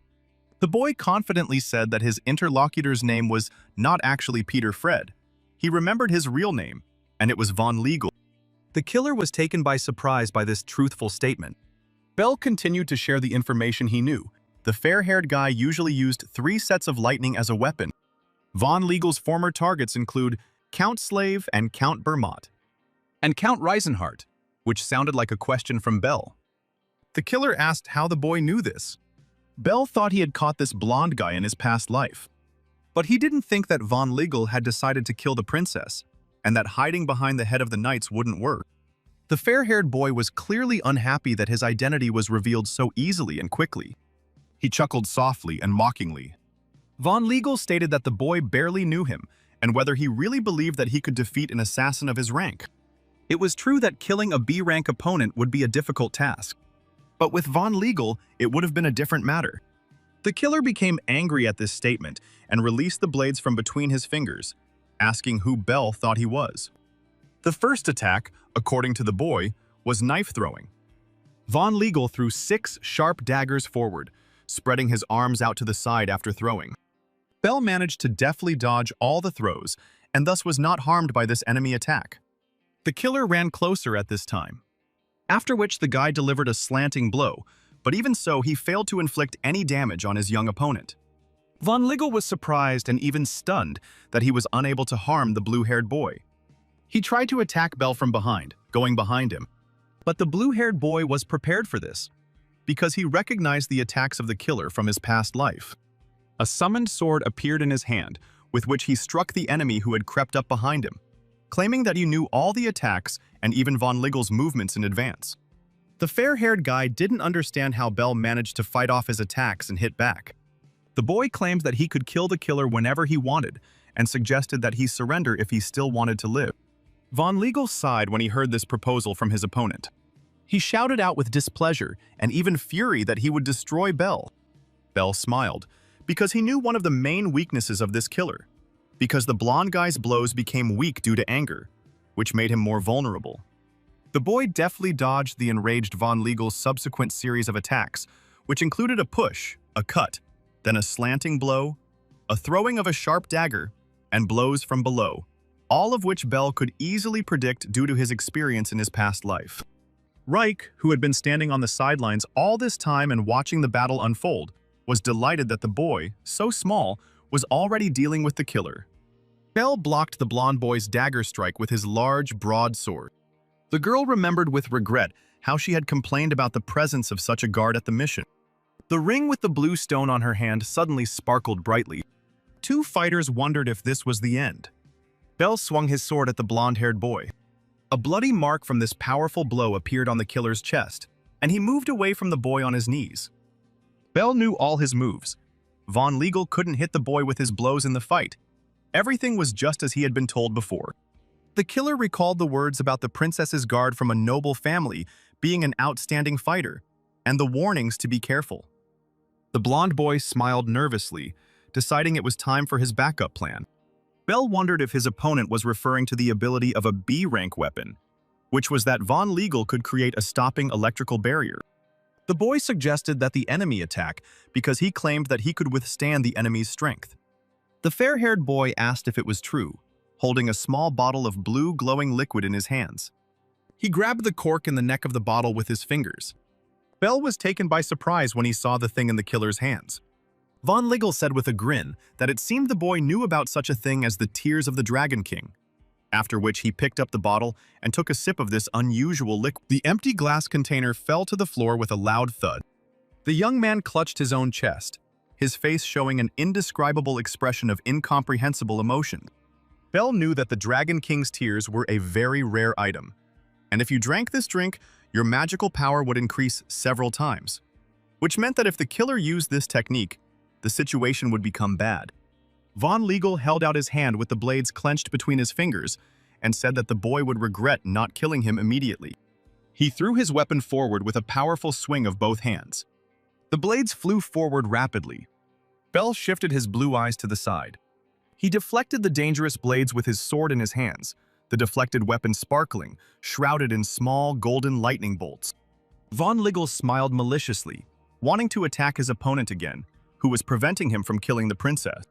With a loud command, he locked the boy in a magical thunder cage, which resembled a golden, glowing diamond. Because of the magnetic field, Bell's body could not move, which made him tense. Reich, still sitting on the floor, screamed his name in panic. The boy summoned his heavy, large green shield of Achilles, hoping that it could help him. He ordered the weapon that appeared to destroy everything around. The emerging wind was unable to penetrate anywhere beyond the magical barrier, which complicated the situation. Von Ligel snapped his fingers with a malicious smile, commanding the thunder to rumble. Another blade, sparkling with lightning, flew towards the boy in the diamond-shaped barrier. The thunder cage sparkled powerfully, both from the outside and from the inside. Bell screamed in pain, unable to resist the golden lightning. The fair-haired boy laughed at the sight, asking the child not to worry or be afraid because he was about to destroy the boy. Bell began to lose consciousness, and trying not to close his eyes, he thought that he couldn't die now. Several blue arrows flew forward with a loud whistle. These arrows shot down the flying blades, changing their trajectory and preventing them from harming the boy imprisoned in the thunder cage. Some of the arrows shattered Bell's diamond-shaped barrier into pieces, freeing the child and shocking the blonde assassin.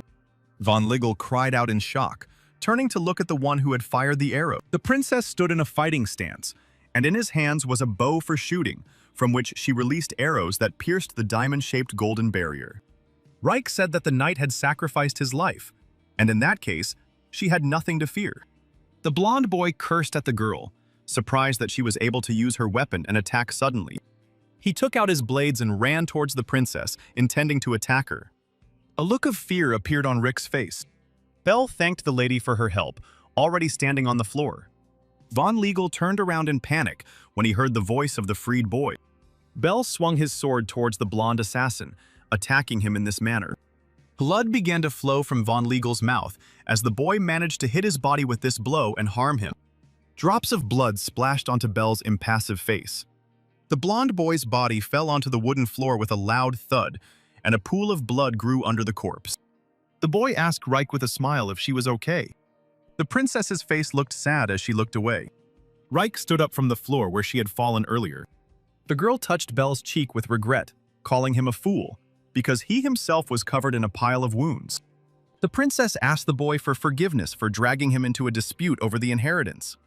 Bell said that there was nothing terrible in this situation, and at the same time, noted out loud that the girl really turned out to be strong, as she claimed.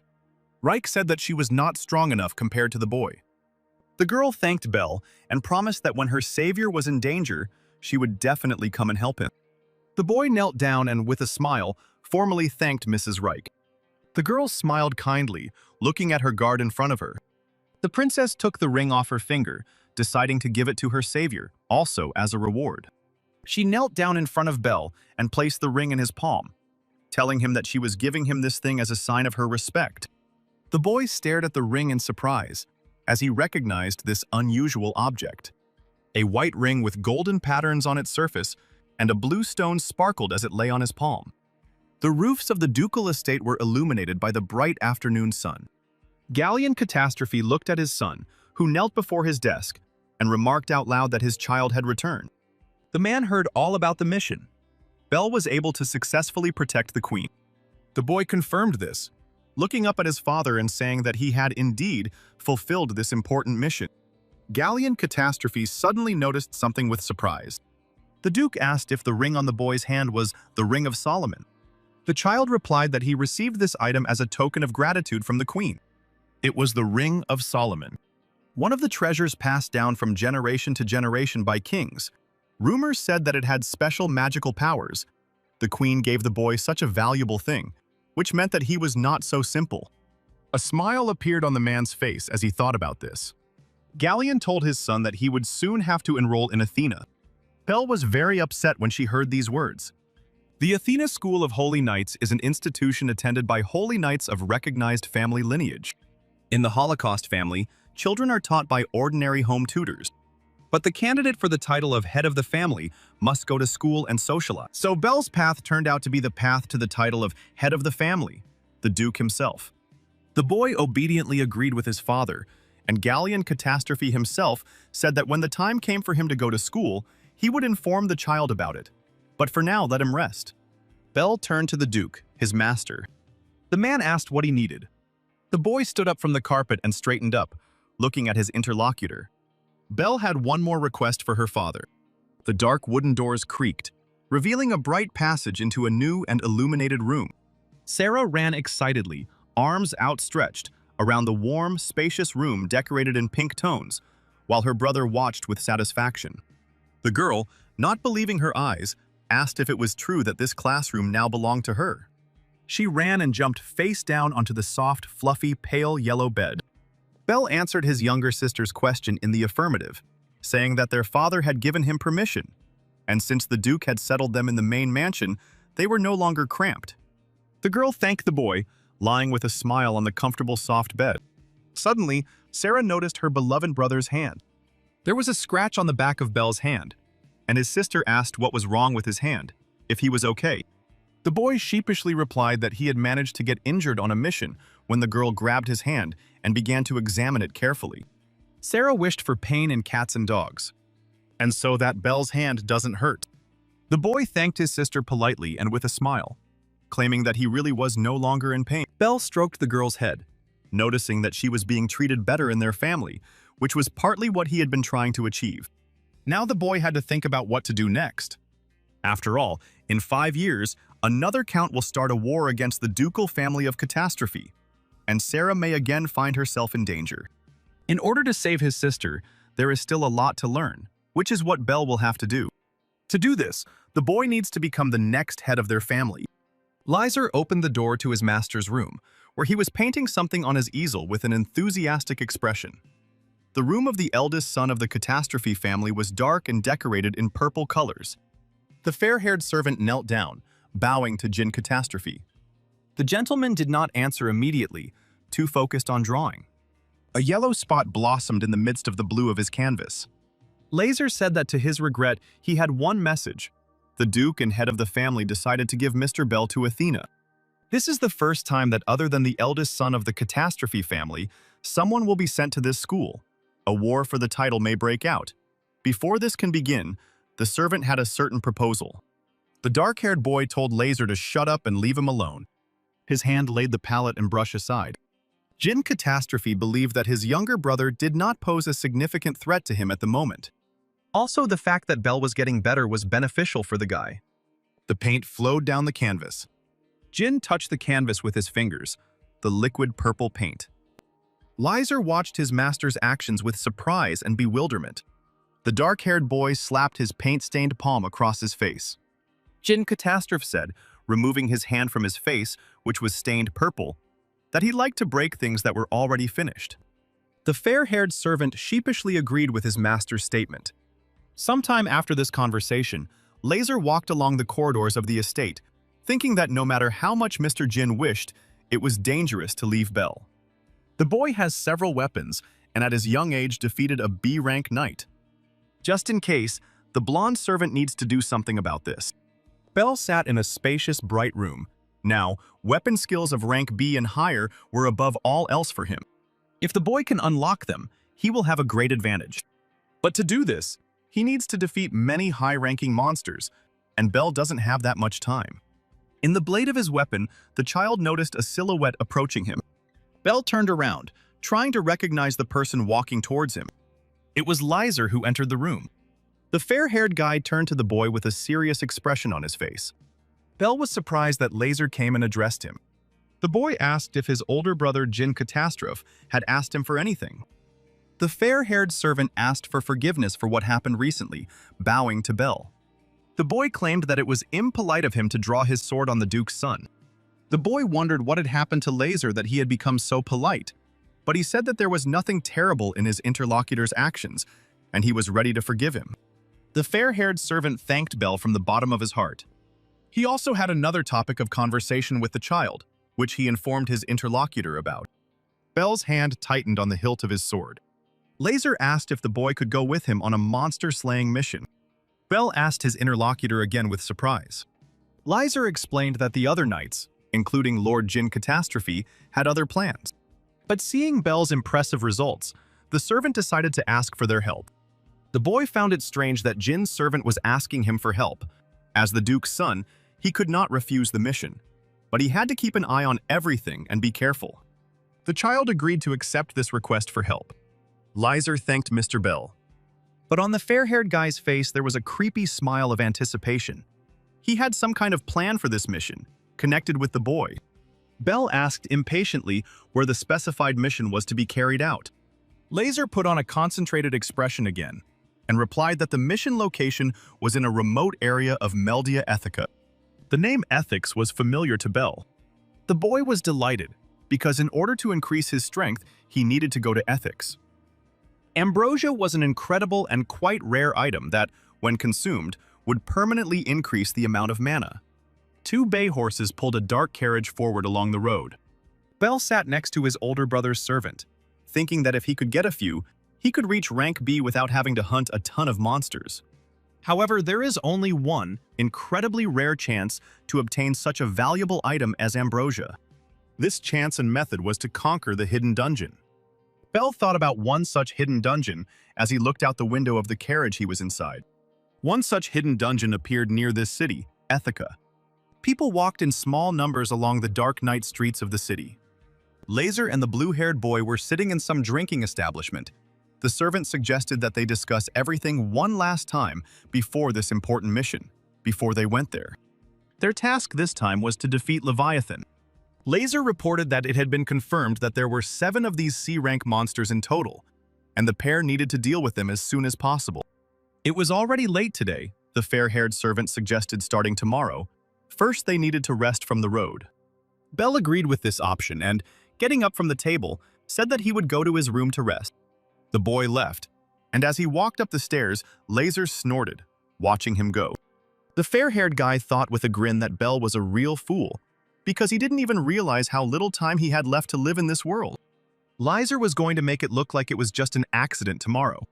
The guy didn't care how talented Bell was. Right now, he was just a C-rank fool, so the servant thought that it would be easy to deal with him. The hotel window glowed in the darkness of the night, standing out from the surroundings like a yellow square. The boy opened the window, thinking that enough time had passed for Laser to have already fallen asleep. Bell summoned his green divine shield of Achilles, which immediately appeared in his hands. The boy made the shield float in front of his window using the magical powers of the wind. The child stood on his flying weapon as if it were a flying platform. The shield carried Bell forward. The hidden dungeon with Ambrosia was located deep in the monster forest, where people did not go. The boy and his master found this dungeon long ago, and no one else should know about the existence of this place. He rushed forward quickly through the air, towards his goal. Bell jumped to the ground, his boots hitting the forest floor. The boy stood with one foot on the ground and the other on his smoking shield, looking forward with a stern expression. In front of him there was a small opening, most likely serving as an entrance to a cave. Bell walked into the stone opening, holding onto the wall on one side with his hand. In the distance, the child saw a long, narrow passage glowing green, with a symbol resembling an eye drawn on top. Bell smiled triumphantly, because this was exactly what he was looking for. Hidden dungeons were divided into ranks, which could be distinguished by colors, for example. Blue dungeons belonged to rank A. Green color indicated B-rank dungeons.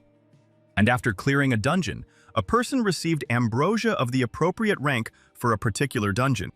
And from him, the boy could only expect an increase in mana. However, to clear the dungeon, Bell will need to deal with the boss.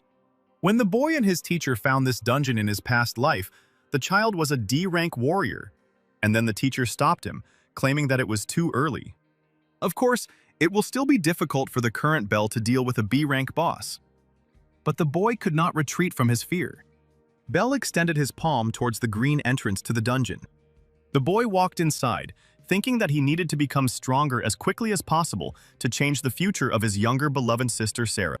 Some time later, the child was fighting with some creature in the stone corridor of the green dungeon. Bell clashed his sword blade with his opponents, blocking the enemy's blow. The enemy was a creature in human knightly armor, and with a blue fire in place of its head. The enemy swung his blade and ran towards the boy.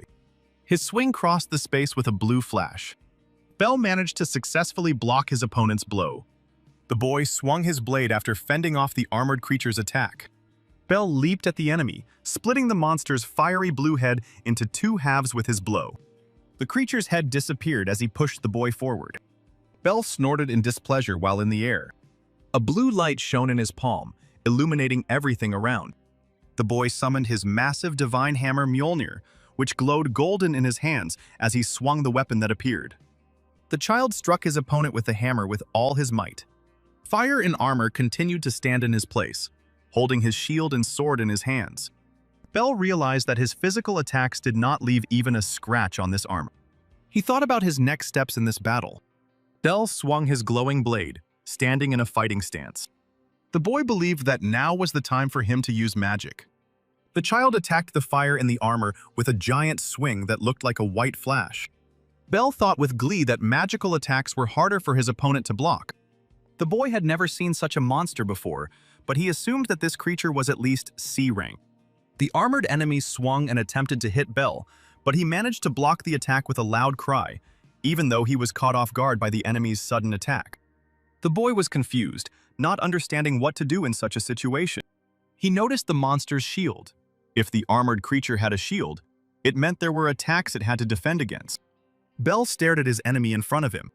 The mana-charged fire bullet should definitely work, in the boy's opinion. So the child summoned his divine magic gun, Ragnarok.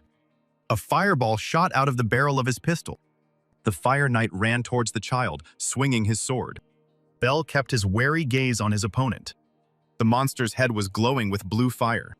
The creature swung its blade with all its might, intending to kill the man in front of it. With the enemy very close, Bell decided that the moment was perfect to attack with his pistol and fired again. A fiery projectile flew out of the muzzle of Ragnarok. This fiery attack created a hole in the chest of the approaching monster. The creature fell to its knees in front of the wary boy, whose fingers were still on the trigger. After this, the creature with a blue fire instead of a head fell backwards onto the stone floor of the room, knocked down by the force of the fiery magical projectile. Bell also fell to the floor, looking at his opponent. The boy wiped his forehead with his hand, breathing out in relief after the battle, still holding the magic pistol in his palm. Bell thought that a magical attack could melt this creature. If the boy hadn't had a fire element weapon, he would have definitely had problems. The average monster was already quite difficult, which meant that the boss wouldn't be a simple creature either. This is to be expected from a specific dungeon. But the boy was grateful for the opportunity to obtain such rare items from the clutches of monsters, such as the one lying before him. A mythical drink that restores both stamina and mana. Bell took a sip of the magic drink, and with that, he was quite able to continue exploring this dungeon. The boy cut one enemy into pieces with a blade. Another enemy fell under the blow of a magic hammer. Bell walked confidently forward, exploring the dungeon further. In front of him was a very tall, narrow door, glowing green, which he was heading towards. The boy wondered in anticipation who was waiting for him behind this door. It could be a snake or some kind of demon. The child touched the green hard surface with his hand. Bell walked into the large room behind the doors, wanting to see the boss he was about to fight. The room turned out to be a real arena, which surprised the boy who was looking at this place. The child narrowed his eyes, expecting some dangerous enemy.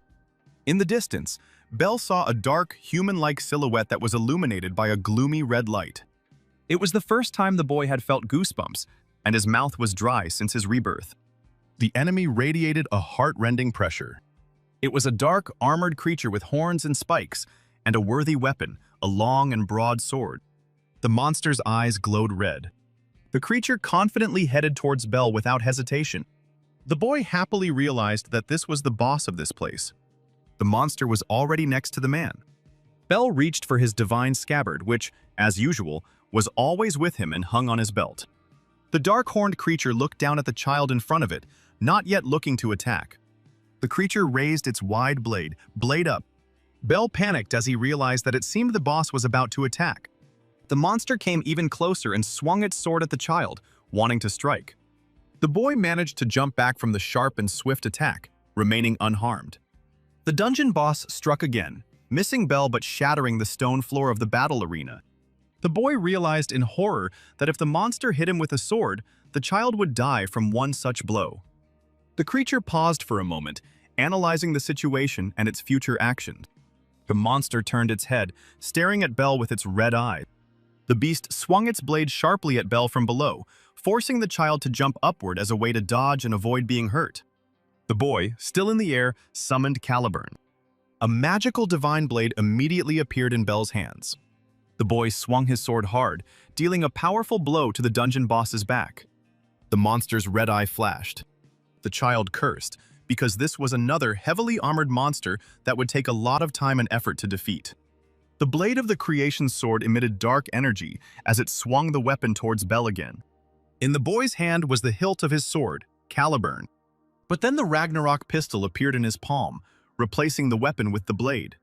Bell decided to try to deal with him in the same way as with the previous opponents from this dungeon. The child began shooting at the monster, mentally counting the shots fired from his firearm. A look of mild horror and confusion appeared on Bell's face. The boy shot at the monster again and again. Another fiery projectile flew out of the barrel of the divine magic pistol. Bell focused on his next attack. The boy fired again, wishing at his strong and powerful opponent. The projectile hit the creature's chest and exploded in a giant orange, circular burst of fire. The dungeon boss staggered, staring at the ceiling as Bell watched his enemy expectantly. The monster turned back to the boy, unharmed by the child's attack, its chest glowing green. Bell was shocked because this monster turned out to be immune to magical attacks. The dungeon boss ran towards the boy and swung his sword towards the man. The creature stood with the blade pointed forward. Bell loudly summoned his magical Achilles. A huge green shield appeared in the boy's hands, saving him from the sword attack of a giant dark armored creature. The creature's blow forced the man to move away from it some distance. But even though the attack was very strong, the shield was able to withstand it. Bell hid behind the shield, looking out from there with apprehension at the monster. The enemy crouched in front of the child, which made him wary. After this, the monster, with one huge leap, rushed upwards towards the ceiling. The creature swung its blade through the air, intending to attack the boy from above. Bell looked at his opponent warily. The dungeon boss struck again, destroying everything around. The monster stopped, landing on the ground and sending up clouds of dust around it. The boy jumped back some distance from the enemy, not wanting to find himself in a dangerous situation. Landing deftly on the stone floor, the child realized that he did not have enough mana to penetrate this enemy armor. And now he was wondering what to do next.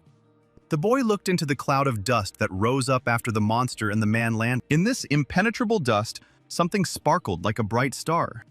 A bead of sweat trickled down Bell's nervous face as he tried to spot the enemy. Amidst the impenetrable clouds of dust, a visible sword blade appeared, rushing towards the boy. The child gasped in shock, barely managing to put his shield forward and protect himself.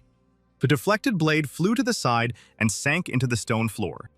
Bell sighed, expecting another attack from the enemy. The dungeon boss appeared behind him, wanting to strike the child in the back of the head and thus catch him off guard. And Bell realized with surprise and shock that the sword was just a decoy. The monster delivered a powerful blow with his fists. The boy gasped in pain as he felt a powerful blow land on his head. The child fell face down on the stone floor, dropping his weapons, the shield Achilles and the blade Caliburn from his hands. The dungeon boss raised his leg above his body, as if intending to crush the fallen man in front of it. The creature confidently kicked the place where Bell was. But under the monster's foot, there was only empty space, while the boy himself was at a distance from the enemy, still holding the green shield with the powers of the wind in his hand. The empty bottle lay fallen on the floor. Bell was grateful to the gods that he had this mythical drink, but unfortunately, it was the last bottle. The dungeon boss grabbed the blade of a large blade that had fallen to the floor some time ago. In that case, the boy will have to take a risk in a fight with this enemy. Achilles was one of the heaviest of all his divine weapons. The child swung his shield, pulling it back behind his back. Bell was thinking that if he pushed the enemy with his wind attribute, he didn't want the monster to think that the shield was just for defense. The boy threw the magical wind shield like a projectile at the enemy. This shield could become a powerful long-range weapon with such a powerful throw forward towards the enemy. The shield flew past the tall, dark opponent as he managed to get his bearings and dodge the divine weapon's attack. Bell gasped in shock, not expecting such an action from the enemy. The monster ran towards the boy, pointing its sword blade forward at the man. The monster waved its weapon at the child. Bell realized that he might not have time to dodge. The child no longer had a shield, as he had thrown away this important weapon earlier. Bell gave the shield the order to destroy the monster. The shield struck the dungeon boss in the chest, pushing him back with powerful force. The boy was glad that his plan worked perfectly. The child ran forward towards the enemy and jumped, spreading his arms out to the sides. After which Bell extended his palm forward, in which a weapon began to appear, shining with a blue light. As a giant hammer appeared in his hands, the boy swung the divine weapon, leaping forward towards the monster. The dungeon boss looked at Bell. The child delivered a powerful, glittering blow to the creature's head while still in the air. The monster's head hit the ground with a loud thud as it fell to the stone floor of the fighting arena after the blow. Bell sighed heavily, looking at his opponent.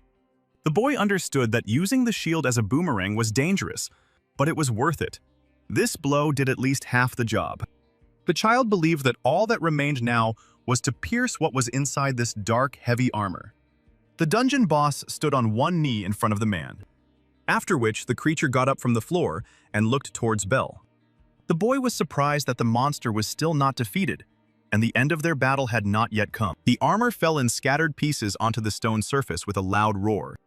The creature shed its own armor to reveal its thin, dark, inhuman body with green patterns, which surprised Bell and made him question why and for what purpose the monster was doing this. The dungeon boss gripped his blade tighter by the hilt. The creature pulled a strange, long piece out of the sword's hilt. After this, the monster pulled a sharp blade from its dark sheath. The dungeon boss threw the dark scabbard on the floor because it was no longer needed. Bell watched the spectacle unfolding before him in shock and confusion. The monster ran towards the man, swinging its sword at Bell. The boy realized that his enemy was quite fast, which had not been the case before, when the monster had not yet taken off its heavy armor. The child blocked the enemy's attack. The creature's impact sent Bell flying a long distance and hitting the wall of the room with a loud bang.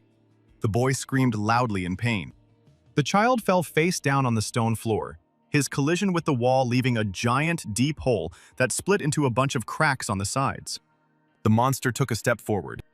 Bell groaned, lifting his head from the floor and looking at something in front of him. The dungeon boss approached him, dragging his giant sword across the stone floor.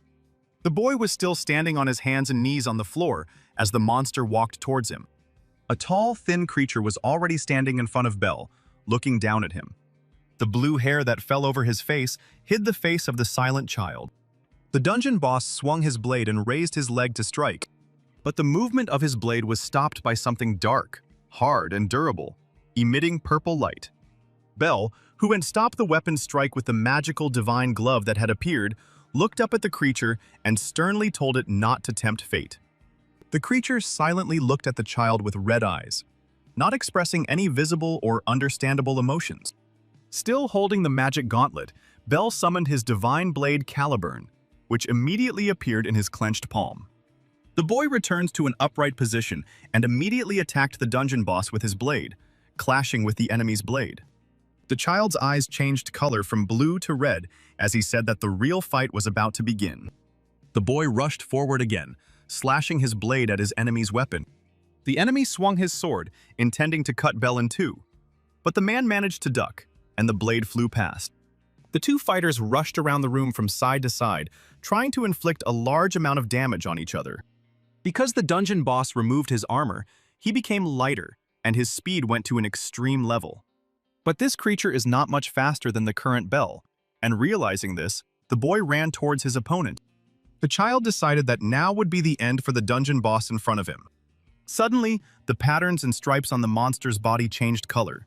They became red, but before they were turquoise. The creature quickly dodged Bell's strike, moving to the side of the blade's trajectory. The boy was stunned by such a sharp reaction. The monster pointed its blade at him, but the child managed to block it with his own weapon. Bell noticed the red light that appeared, and that his opponent had become noticeably faster after these changes. The boy became tense, sensing the increased strength and capabilities of his enemy. Another blow from the dungeon boss tore the clothing off one of Bell's arms as he tried to block the attack. The child's eyes turned red again as he thought that this was not going to end, because the monster still had not defeated the man. But Bell needed more power. The boy needed more power and strength. He felt the energy in the glove that hugged his hand. The child's eyes narrowed as he continued to think about the power he so desperately needed, feeling the changes around him. A dark entity in a long hooded cloak with one large purple eye where his face should have been, who agreed to Bell's requests. A purple-clawed hand reached forward. The entity was willing to accept the deal and grant the boy the power he needed, albeit in exchange for his soul. The baby's iris took on a purple hue, mixing with his natural blue color. Bell screamed as he felt some changes in his body as everything around him turned purple. The boy realized that he couldn't concentrate.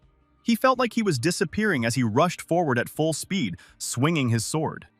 The voice of the entity in the child's head asked again, "Does he still need strength?" The voice claimed that Bell was weak, and because of this weakness he was always bullied. Because of the same weakness, the boy was killed in his past life by an unknown person. The entity believed that the child should have already had enough of his weakness, and that it was his turn to become someone who achieves everything by force. The boy listened to these speeches, still not controlling himself. Bell spread his arms out to the sides, stared at the ceiling of the high dungeon room, and screamed loudly, looking up. The creature was already running quickly towards the man, bending down as it ran. The boy, whose pupils had disappeared, causing his eyes to turn completely white, ran forward towards his enemy. The child again tried to strike his opponent, but he did not leave him alone. Bell charged at the dungeon boss again and again, overwhelmed by a power unknown to him, and thinking only about destroying his opponent. This thought repeated itself over and over in the boy's head. The child swung his sword again and ran towards the monster, a smile full of rage on his face. Bell was overwhelmed by thoughts of how much he wanted to kill everything that came his way. But a painfully familiar face appeared in his memories. It was the face of his happy younger sister Sarah, who was smiling brightly. The boy's eyes became aware again as he thought about Sir, and his thoughts became more collected. The child blocked another dangerous blow from the dungeon boss. Their blades crossed as the two fighters prevented each other from attacking. Another memory flashed through Bell's mind. He again saw the happy and innocent face of his younger and beloved sister. The boy said that he did not fight for the sake of killing. Bell fought to protect his dear sister from all dangers. The monster swung its blade at the child again. The boy roughly ordered the dark, one-eyed entity to shut up and give it his power. Bell covered half his face with the broad blade of his sword and loudly called upon Aegis. The child pushed the monster a long way away from him with a powerful blow of the weapon. The dark entity said that it was on the boy's side, and he just had to say so, and the entity would grant Bell power. But he will give the boy this power only in exchange for his soul. The child stood in front of his opponent, radiating purple energy. Bell ran forward towards his enemy at full speed. The creature did not lag behind and ran towards the man. They clashed again, the blue-haired boy and the thin, dark monster. The labyrinth boss and Bell tried to attack each other, but so far they were unable to do so because their strength was almost equal. The monster once again swung its blade at the child. But the man managed to duck in time, thus saving himself from a sword blow to the head. Bell concluded that his opponent was slow. The boy struck again, and with this blow, he managed to cut off the creature's arm, which flew off some distance away. The dungeon boss's face was still expressionless, looking blank, and his eyes were still glowing red. Bell swung the divine blade again for another attack. The child struck the monster directly, trying to cut it into two equal halves. Parts of the monster's face began to move apart. Bell looked forward at the body of the dungeon boss in front of him. The two severed halves of the creature fell with a sound onto the stone floor of the combat arena, dropping the sword from its hands with a crash. A dark, gloomy energy emanated from the face of the defeated monster. Bell crouched down in front of the monster's corpse, realizing that he seemed to be finished with this battle. The purple glove in the boy's hand glowed with a bright light. The glove was gone, and the child himself was thinking, the dungeon boss was a powerful enemy. He was dangerously close to losing himself. Now Bell needs to ignore the use of Aegis as much as possible. The boy rose from the floor, also taking a small green bottle from it. Thus the child managed to get hold of the valuable ambrosia. If Bell drinks it, his mana should reach B rank, and thanks to this, he will be able to unlock the first level of his own unique skill. The boy had never seen such a thing as ambrosia before, and so he wondered if it was normal for a child to just drink this liquid in a small bottle. Bell decided it was worth drinking for the future and threw his head back, swallowing the ambrosia, after which the boy breathed a sigh of relief. The child stared at his hands in surprise. He felt his mana improve. It seemed incredible to Bell, namely, the possibility of reaching B rank in an instant. Suddenly, the boy felt something unusual, opening his eyes even wider. The child groaned, clutching his chest sharply. Bell fell to his knees, not understanding what was happening to him, and with a feeling in his chest, it felt like his whole body was on fire. The divine scabbard hanging on the boy's waist began to glow with a bright blue light. The child did not understand what was happening to him. The boy fell face down on the stone floor, his scabbard continuing to glow with an unusual light. Under the child's body were blue pentagrams, also emitting light. Bell opened his eyes with difficulty, coming to consciousness. The boy sat up and began to look around him, as the surrounding space had clearly changed.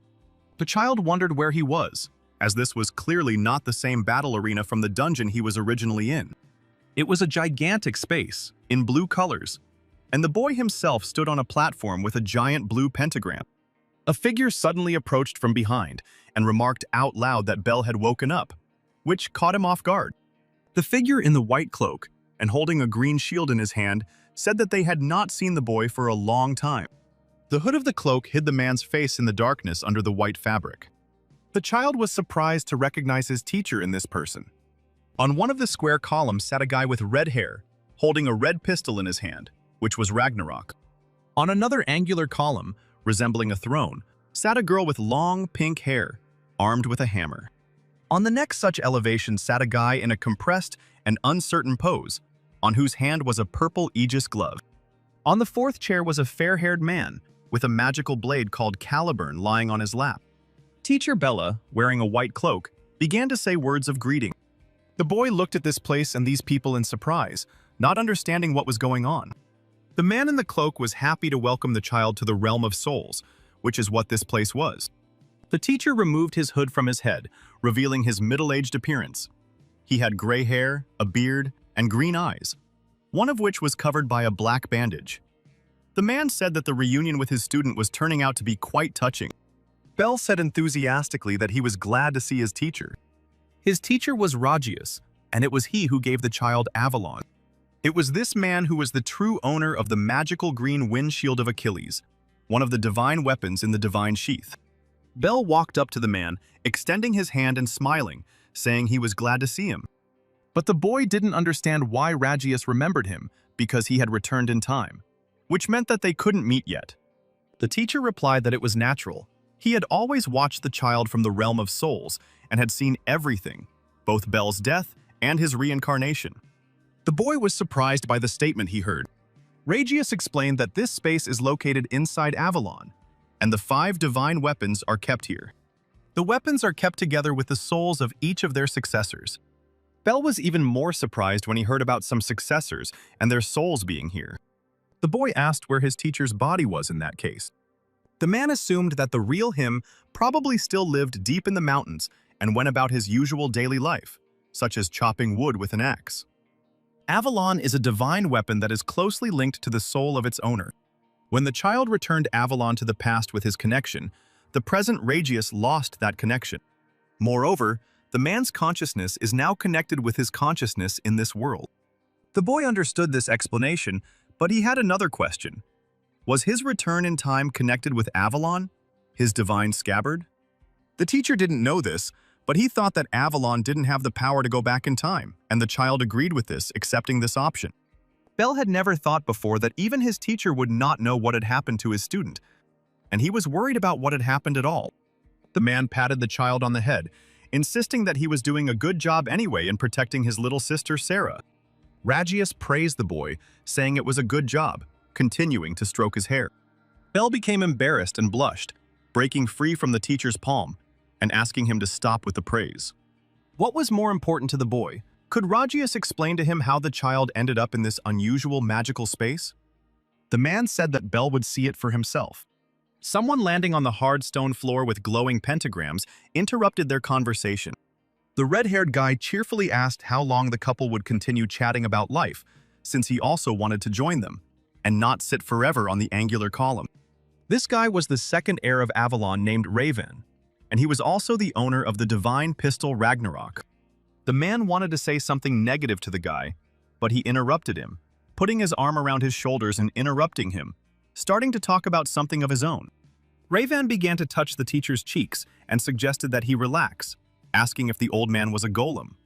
The man was clearly unhappy with such stupid behavior and impolite attitude towards himself.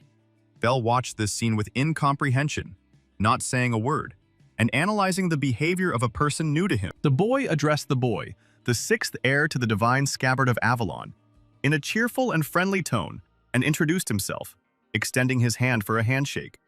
The child looked at Raven in surprise. Bell wanted to return the handshake, but the red-haired guy quickly removed his hand. Whoop! Ravan made a funny sound, raising his hand up and not allowing the child to shake it, as this was Ravan's joke. The boy stared at the guy in bewilderment and incomprehension. Raven grabbed his stomach and burst out laughing, finding the child's reaction very funny, while the boy himself still did not understand the behavior and jokes of his interlocutor.